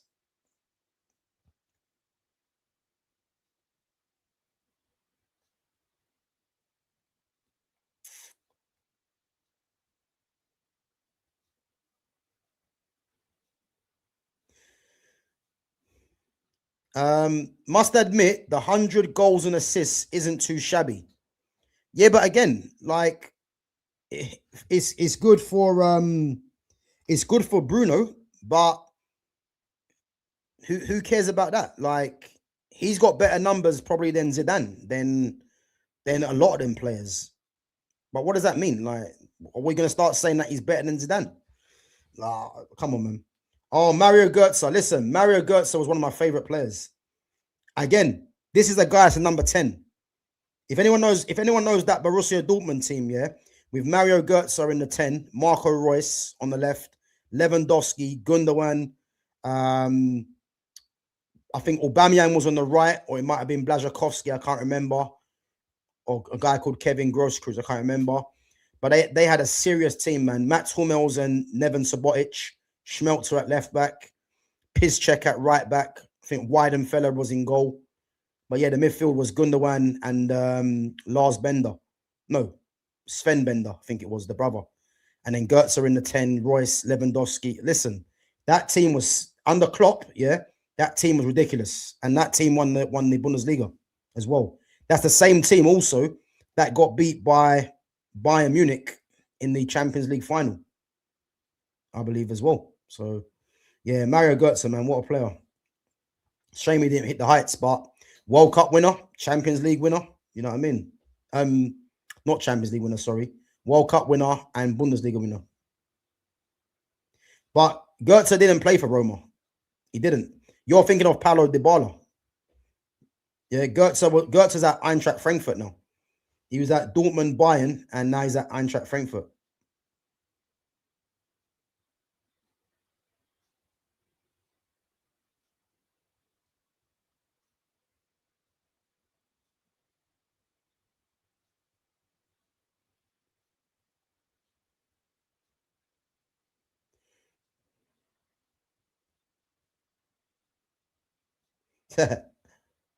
Big up, man. Guys, make sure you check out my content as well, man. My five-a-side.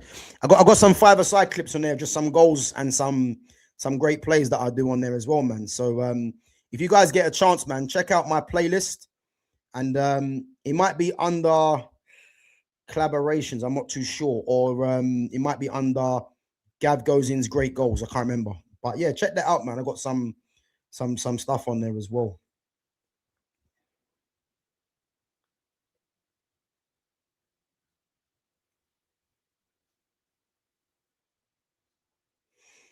Nah, Götze wasn't at Roma. I'm pretty sure he wasn't at Roma. Pretty sure he wasn't at Roma. Because he's not even... Oh, you're talking about someone else. Okay. Rui Costa's another one. Yeah. Again, Bruno's got way better numbers than Rui Costa. Are we going to start saying Bruno's better than Rui Costa? Hell no. Baggio. Exactly. Like, the list is endless, man. Like, there's so many number 10s that are real number 10s. But yeah, we're in an era now of football where it's shit. And then people just hyping up numbers because it's lazy. People that hype up numbers is lazy. You know what I mean? That's the truth.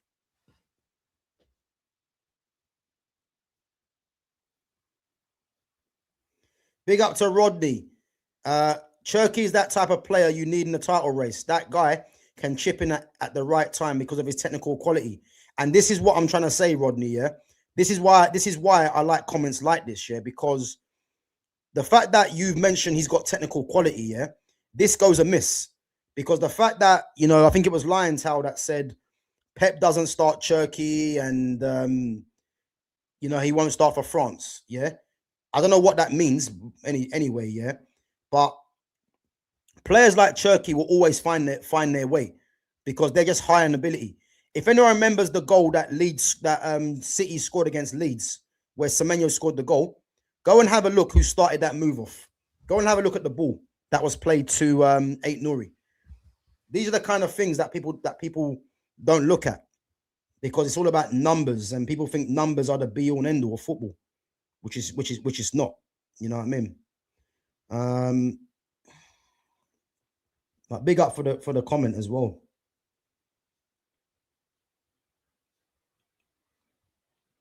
Big up Exedra says Cunha, Nico Paz, and JJ Gabriel. I can't wait. Listen, JJ Gabriel's another guy, man. I'd like to see him in the first team next season as well. Obviously, he's training with the first team squad. But yeah, man, Nico Paz is a player, man. He is. But again, if we don't get those 4 players that I've mentioned earlier, you know, Ahmad, I need to see Ahmad playing more as a 10. Ahmad needs to be more involved. This is why I think this is why for me, Ahmad's not playing as good as he can do. because he's too much on the periphery of the game. He needs to be playing central to just be getting on the ball and, making things happen. But when you're playing out wide and, he's not really involved in the game. He needs to be, in the center of the pitch, getting on the ball and creating, man. That's what needs to happen.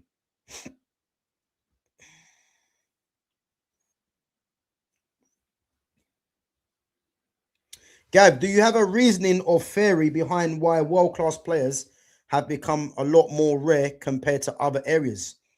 Bro, I have a theory for everything. The reason why there's not too many world-class players, is just because the level of football has dropped.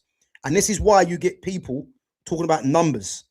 Because if you look at all the best players from the era that I'm from, none of these players we looked at as having numbers.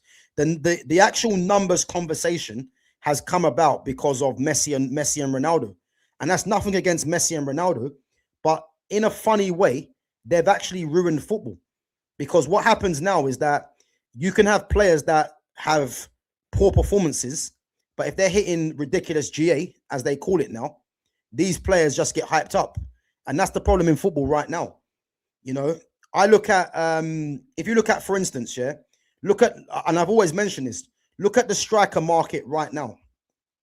The striker market is absolutely bleeding because back in the day, there were so many top strikers that weren't even regarded as world-class.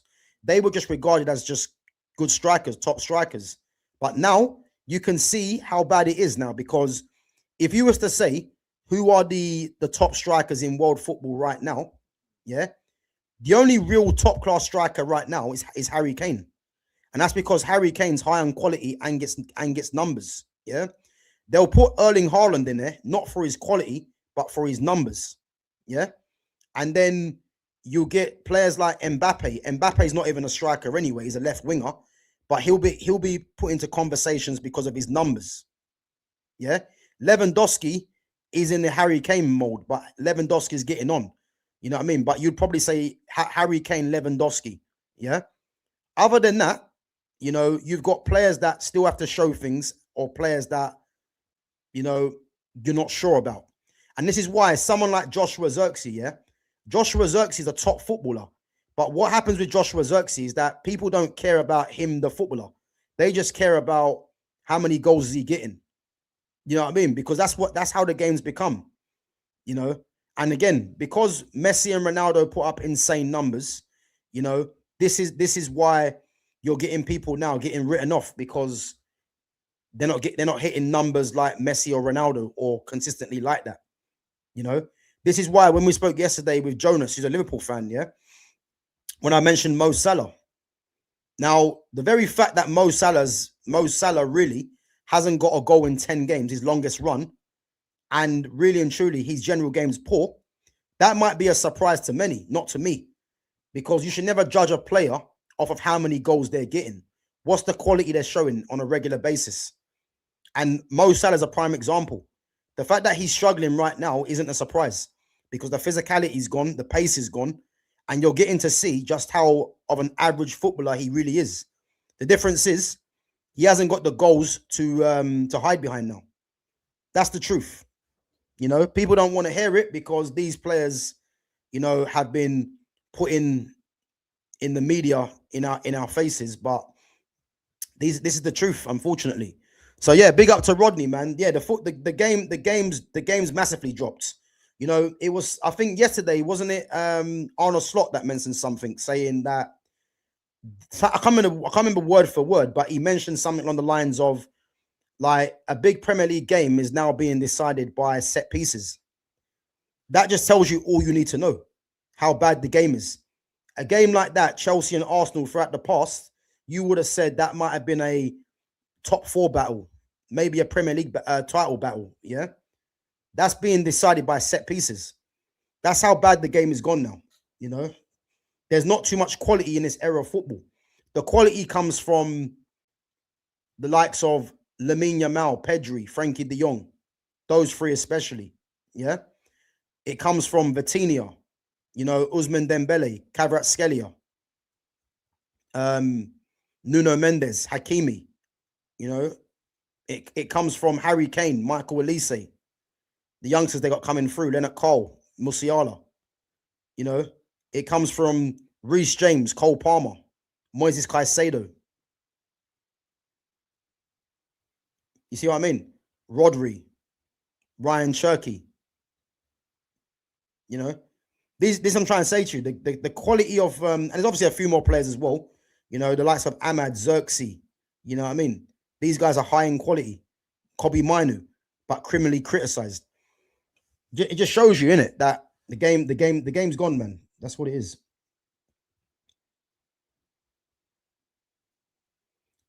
Yeah, listen, Ozil was a top player, man. He was. Again, a player in this era right now of football would be getting criticized. Fans would probably tell you, yeah, that Bruno Fernandes is better than Mesut Ozil. That's what I'm trying to tell you. They'll probably tell you that Bruno's better than Ozil. You know what I mean? There's probably people in the chat that will probably think that. Why is Bruno better than Ozil? Based off what? Because he gets numbers. Ridiculous.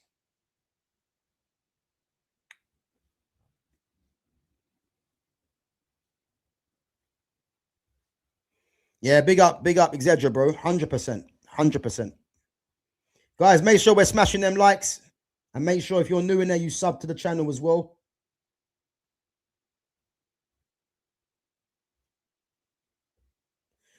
Football is too tactical now. Players are lacking initiative and creativity now. It's all about marginal gains. Exactly. They become very robotic. You know, the thing, I think the major thing now that I've noticed about football, yeah, is that you don't really need to be good. All you need to be able to do is run and be able to play in multiple positions. That's where football's gone now. Mason Mount's a prime example. You know, he's someone that can play multiple positions and has decent level of ability, and that's what's got him a career. Football's littered with these kind of players. When I see the other day that Conor Gallagher is on 200 grand a week, we should all be worried for football. We should all be worried for football, because I never thought I'd see a player like that being paid 200 grand a week. You're paying 200 grand a week to a water carrier. That's basically what he is. An energy water carrier. That's literally what he is. I never thought I'd see the game be like that. And that will tell you everything. Conor Gallagher on 200 grand a week. You know, I can't even blame if there's players out there that are retired that they're angry, because how you can play a player like that 200 grand a week is criminal, man. It's criminal. Yeah, bro, 100% keep Xerxes. You know, we might be in the minority, but who cares, man? You know, if you know your football, man, you don't get rid of Joshua Xerxes. That simple. If Xerxes wanted to leave, that's a different story. But there's no way he should be leaving with the ability that he has. You know what I mean? I know Pedri is not considered number 10, but the way he plays just gives me classical midfield vibes with his close control in the 10 game. That's why I always prefer him over Bellingham. Big up to Rodney, man. Rodney, what I would say, yeah, there's one mistake you made, yeah? One mistake you made. Do not ever mention Jude Bellingham next to Pedri's name again. Don't ever do that, bro. Like, Pedri didn't strive to be the player that he is today to be compared with Jude Bellingham. You know what I mean? It's a disgrace. Jude Bellingham's nowhere near that level, yeah? And this is what I'm trying to tell you, yeah? This is a player in Pedri who's one of my favorite players. Not just right now, yeah? But when I look at my best ever players, he will be one of them for sure. Because the guy just has a consistent level of quality. He's got no pace, no strength, but he's the closest player to Iniesta for me in terms of ability on the ball, yeah? And that is what you call a footballer. He was destined to be a footballer because he makes the game look easy. You see what I mean? And it's not about numbers. You know what I mean? He won't get half as much as numbers as Bruno Fernandes. But there's no one that can tell me that Bruno's better than Pedri. Big up to Owen. But Owen tried telling me Bruno was better than Pedri. I don't know if he was trying to troll me, but he told me Bruno's better than Pedri. And the thing is, the only way he would say that is because it's based on numbers, which is a joke. You know what I mean? So, as I said, man, yeah, don't mention Bellingham next to Pedri again. It's a disgrace. You know what I mean? If you want to mention Bellingham, man, mention him next to the likes of Scott McTominay or, you know, players of that ilk that just run around and scam numbers, because Pedri's a proper footballer. Pedri, Vitinha, these are what you call proper midfield players. Frankie de Jong, players that can dictate the tempo of a game, you know, take the ball under pressure, press resistant. This is the kind of players that I'm used to watching. You know, these players can play in any era. You think Jude Bellingham could play in the era of the Bergkamps and that with his baggy touch? Impossible. Impossible. He couldn't play in that era. Because that era as well, there were some physical players there. And he'll just be another player there. It's that simple. You know what I mean? But big up for the comment, man.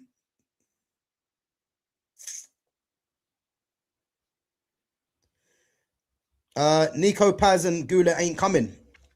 I know. Listen, I didn't say that. I didn't say they were coming. You know, for me, it's more of a more players that we should be looking at.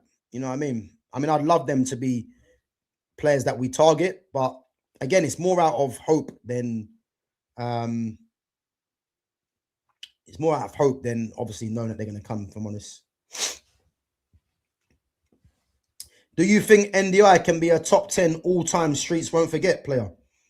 Possibly, yeah. I mean, you got Adel Tarapt, you got Hatem Ben Arfa, Dimitri Payet, just to name three. Probably a few others. But listen, NDI is a very good player, man. I first was aware of him when he was at Sheffield United, because if you know anything about Sheffield United, yeah, they don't have players like that in terms of someone that's just silky. And when I see him playing for Sheffield United, playing as a number 10, I instantly said, what's he doing playing for them? Like, it don't make no sense. And the fact that, you know, he found his way to Everton and he should be playing for a team, no disrespect to Everton, that's a lot higher, doesn't really surprise me, because, as I said, he's a very good player, man. And hopefully we can get him if we don't bring Sancho back, you know?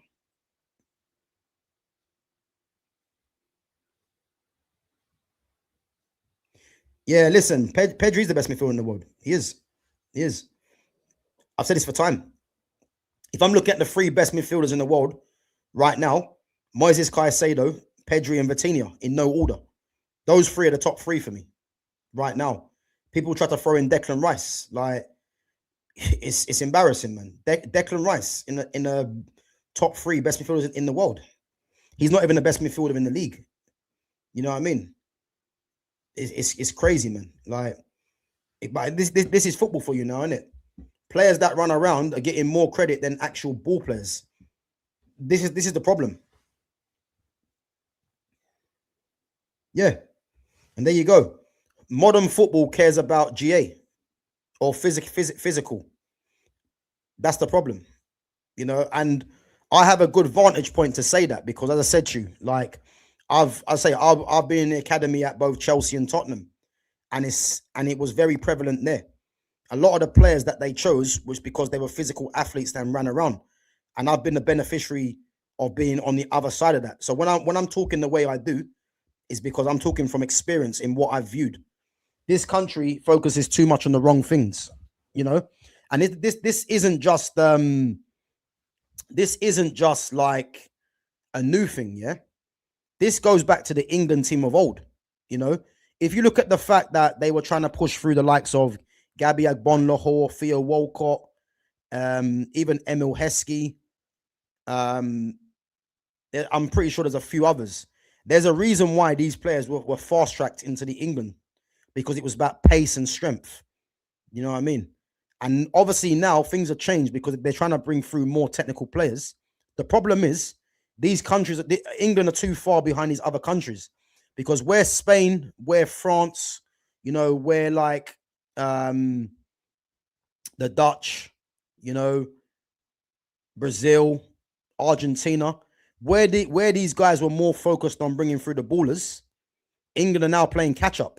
So when people ask me how will England get on the World Cup, they're not winning the World Cup. It's not going to happen, because when they meet one of these nations, yeah, they're going to get smoked. And the thing is, things are changing. You know what let me know how England were changing was when they started bringing through Jack Wilshere, because the likes of Jack Wilshere, their players like that were about before.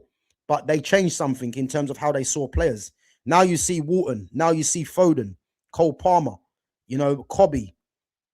Like players like that were never really back in the day being considered to be part of the England team, you know. But what I keep saying to you guys is that England are too far behind in terms of a nation in being able to beat these kind of countries when it matters in major competitions, because these guys have had a conveyor belt of talent like that for years. That's the truth. You know what I mean? So, but it's a massive problem, yeah.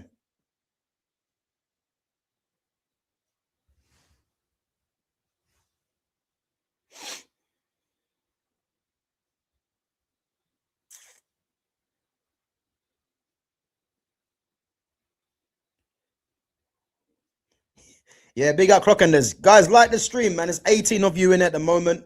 Yeah, make sure you're smashing the likes, man. Let the channel get seen. And as I said, make sure you sub if you're new in there as well. And big up yourselves for coming through. Gyökeres is better than Welbeck. Who said that? Clockenders, listen, I don't know what you're smoking, yeah? But you think Gyökeres is better than Welbeck. Why? Because Gyökeres is at Arsenal. Listen, let's not do that, man. Let's not do that. Right, guys, we're going to wrap it up in about 5 minutes. I'm just going to go through some more of your comments and questions, and then we're going to wrap it up.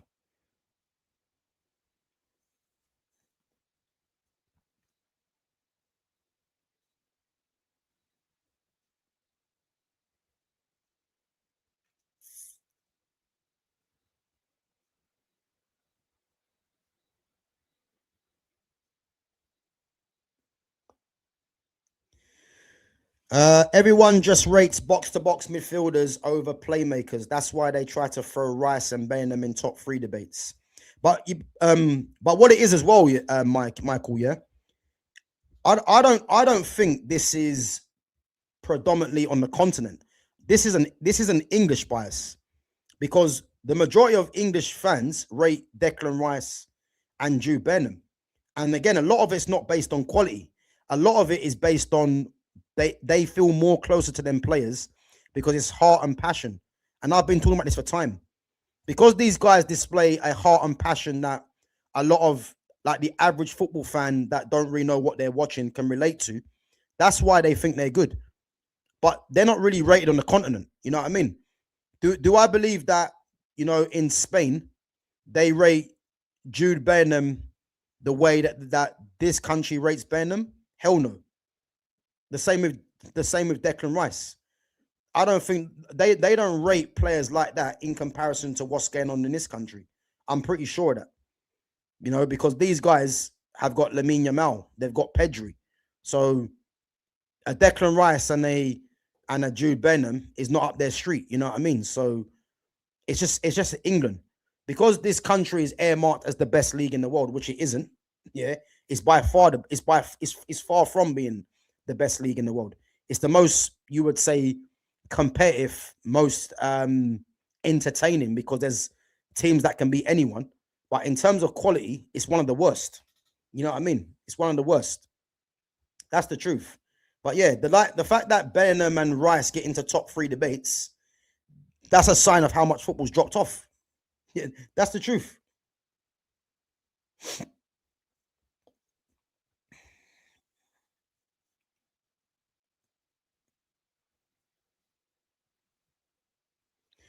Europe rates Declan Rice.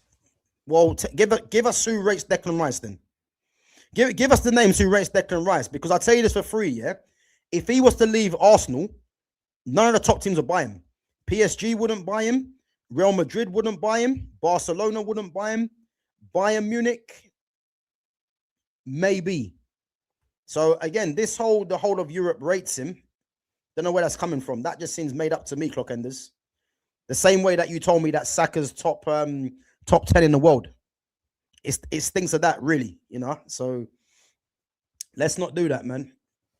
And again, if Europe rates him, that's another sign of how football's dropped, because you don't rate players like that, man, to the level that you Arsenal fans rate him. He's not that, man. You know, I had someone telling me yesterday that this is where football's gone, yeah? I had someone tell me yesterday, yeah, that Declan Rice is better than Moises Caicedo. And then when I asked him, what's that based on? You won't believe what he told me, yeah? The first thing he told me was, look at the amount of goals that he got, that he's got this season. Like, Declan Rice is in the team to score goals, yeah? And then he said to me, he scored those 2 free kicks. And this is what you're dealing with. I'm getting people telling me that Declan Rice is better than Caicedo because he scored goals and because he's more technical and because he's got free kicks. But technique comes in many different facets of the game. You know, can Declan Rice pass? Not really. Can he? Is he press resistant? No. Does he go and receive the ball under pressure when the game's tight? No. You know what I'm trying to say? As an all-round midfielder, Moises Caicedo clears him. Like, Declan Rice can strike a ball, yes. You know what I mean? But Declan Rice is the main thing that people look at Declan Rice, if we're being honest, is his energy up and down the pitch. But that can't be looked at as being amongst the top players in the world. It can't be. You know what I mean? It just can't be.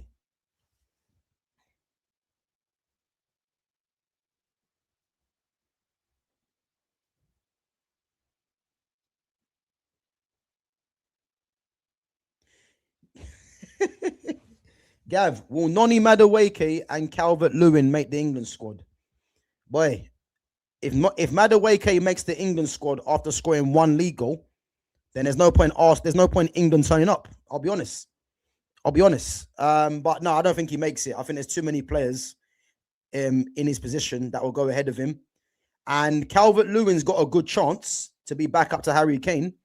But Calvert-Lewin's battling Danny Welbeck for me. And I'll take Danny Welbeck. So you got Danny Welbeck and Ollie Watkins.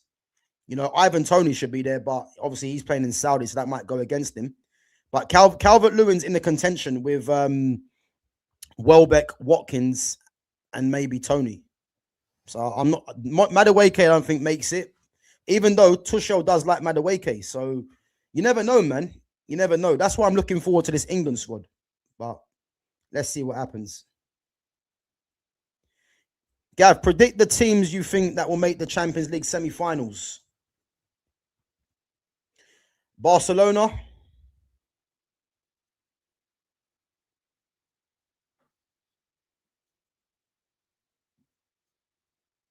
I have to see who's on the side of the draws, though. Barcelona, PSG for me. Bayern Munich. Wait, are PSG playing Bayern Munich early? All right, they avoided each other. If they've avoided each other, I think PSG, Bayern, Barcelona, and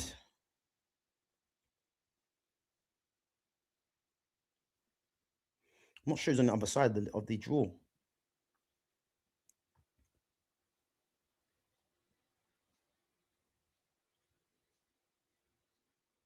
Probably Bayer Leverkusen, I might say. I'm not too sure. Yeah, probably Bayer Leverkusen. But if you're trying to get me to say Arsenal, no, I ain't gonna do that. But good try, though.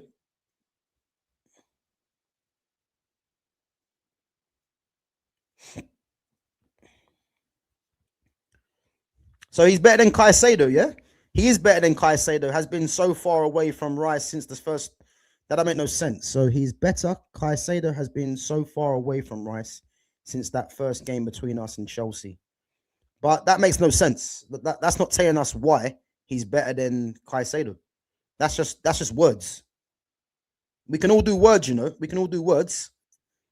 Let's all throw in words because that's what you're doing. At the end of the day, what's he better than Declan Rice at? I mean, what's Declan Rice better than Caicedo at? These are the answers, you know what I mean, that I want to hear. You know what's actually funny, yeah?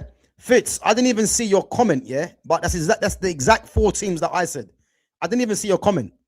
Yeah, PSG, Bayern, Barca, Leverkusen. Yeah.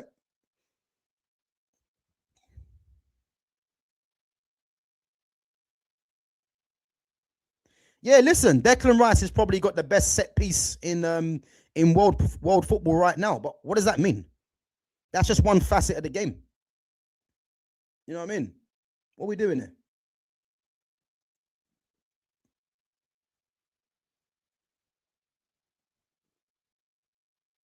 Yeah, I agree, man. City, Madrid. Yeah. Oh, City, another team. Yeah, listen, City might be in there. I don't know, man.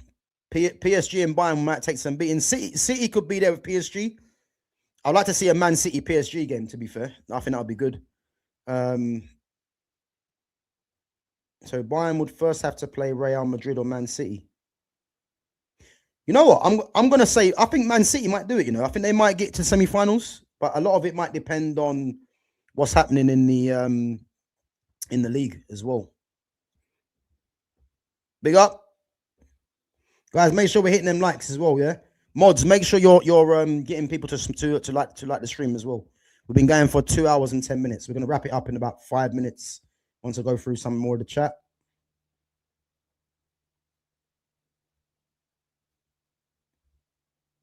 Gav, can Liverpool beat Wolves?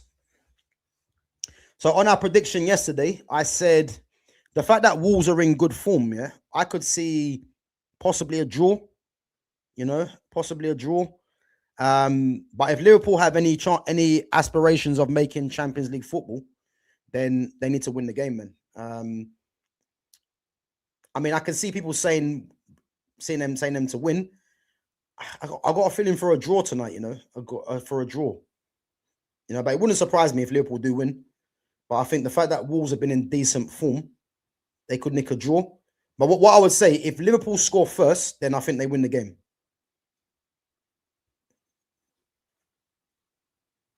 Didn't Declan Rice turn down Man United, Man City, and Chelsea? No, he didn't. He didn't. There was speculation about them teams wanting him, but Arsenal put down 100 mil because they're dumb. You think Man City would pay 100 mil for Declan Rice, for someone that just runs around and hits a good free kick every now and again? They're not going to do that, are they? Let's be honest. Let's be honest.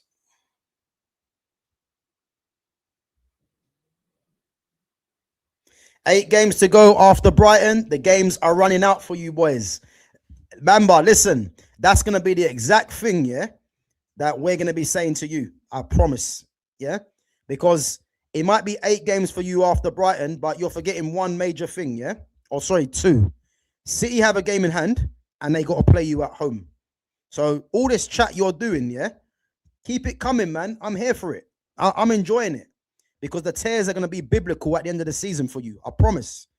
Because I would have thought after we smoked you the other day, 3-2 at your place, you would have come in there humble. But you're not learning your lesson, Mamba. But listen, I can't even blame you for being over the top because, you know, it's been 20 plus years since you guys won a title, man.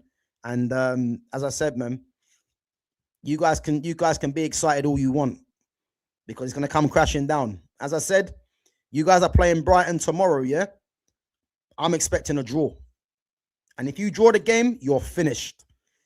You're finished if you draw this game. That's what I'm going to say. Because City will beat Nottingham Forest at home. And if you draw away to Brighton, it's game over. I promise you. It's game over. And I just hope you come with that same energy. Come with that same energy, please. Rice is realistically a 40 mil player. Nah, maybe 45 mil. You know what I mean? Let's give him some credit. Maybe 45 mil.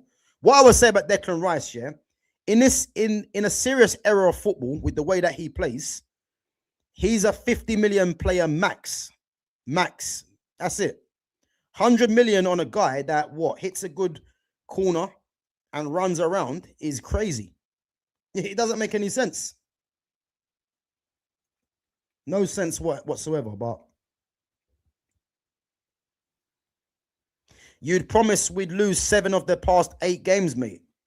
Listen, predictions are predictions. But the main prediction that you've got to realize, yeah, is that the league title is not going to be yours. That's all I'm saying. The fact that City got the game in hand, yeah, and they got to play you, you need to be worried. I'm telling you, man. Do you rate Guerra from Valencia, Javi Guerra? Yeah, I think he's decent. But again, he's not really high up on my list, if I'm honest. But he is decent. He is decent.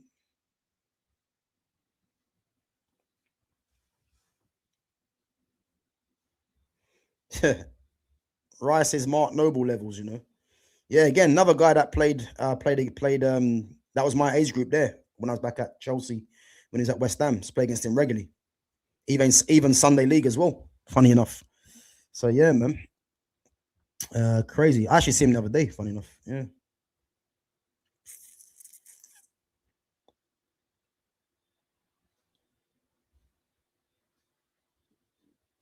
Gyökeres could be replaced with Danny Welbeck, and you'll be better off. No lies told there, man. No lies told there. You know, who was it that was getting carried away that Gyökeres got 2 against Tottenham, and then he puts in an absolute stinker against Chelsea? Who would have known? But people just say things too quickly because, you know, the thing with Gyökeres, I know Arsenal fans don't actually rate him.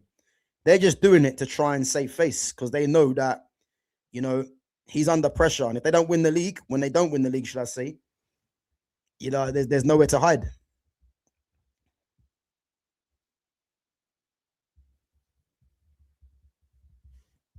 Nowhere to hide.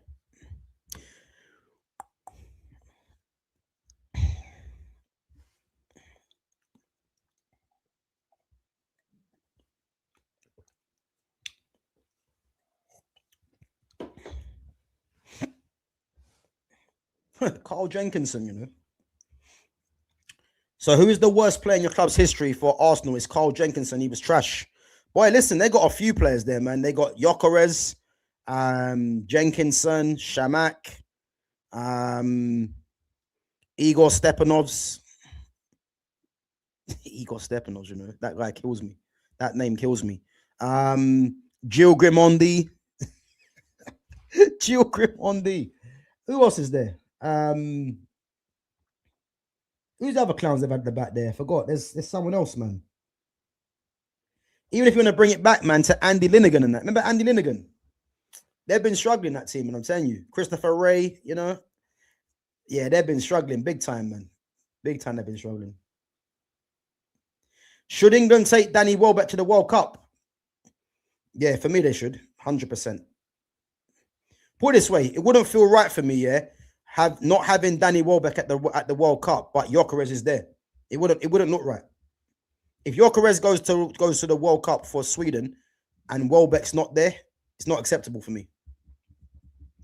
Yeah, Nicholas Bentner, another one. Sebastian Schillaci. Yeah, they've been in the mud, that team, man. I'm telling you.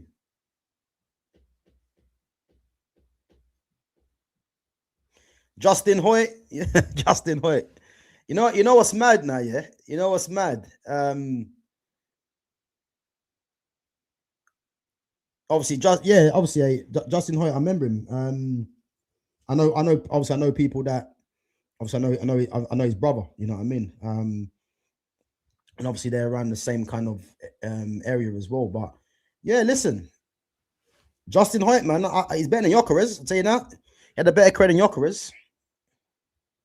Danny Welbeck better than Mo Salah. I mean, to be fair, you can't really compare them. One's a wide forward, one's a central striker, so it is difficult. It is difficult, man. The footballer, Danny Welbeck all day long.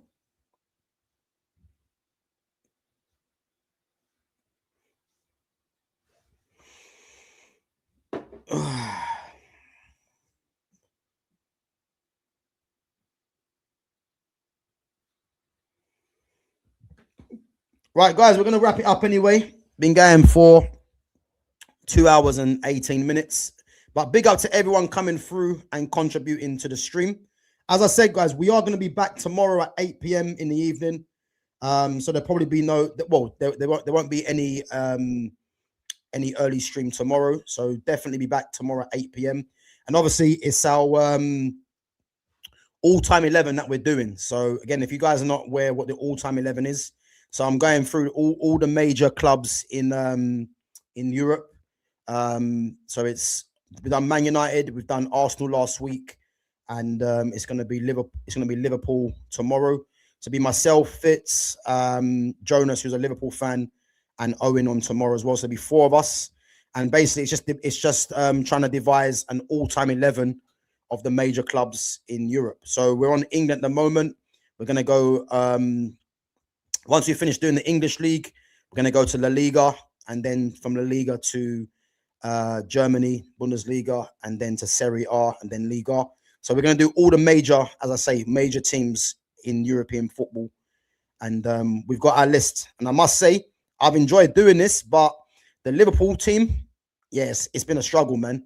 Like, because from defense midfield is boring, really. I think the attackers is where it kind of gets exciting. But listen, we're gonna do that. We're gonna get into that tomorrow. It's 4 of us on there, and obviously you guys make sure you come through and help with the votes as well, because obviously if we're tied at two each, we need someone to have the defining vote. So yeah, make sure you guys come through tomorrow at 8 p.m.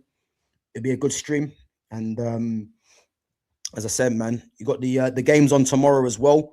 So again, we'll be doing a live stream, and I'll have the game on in the background. So I'll be watching that Brighton Arsenal game for sure, no doubts. You know, United playing Newcastle tomorrow as well.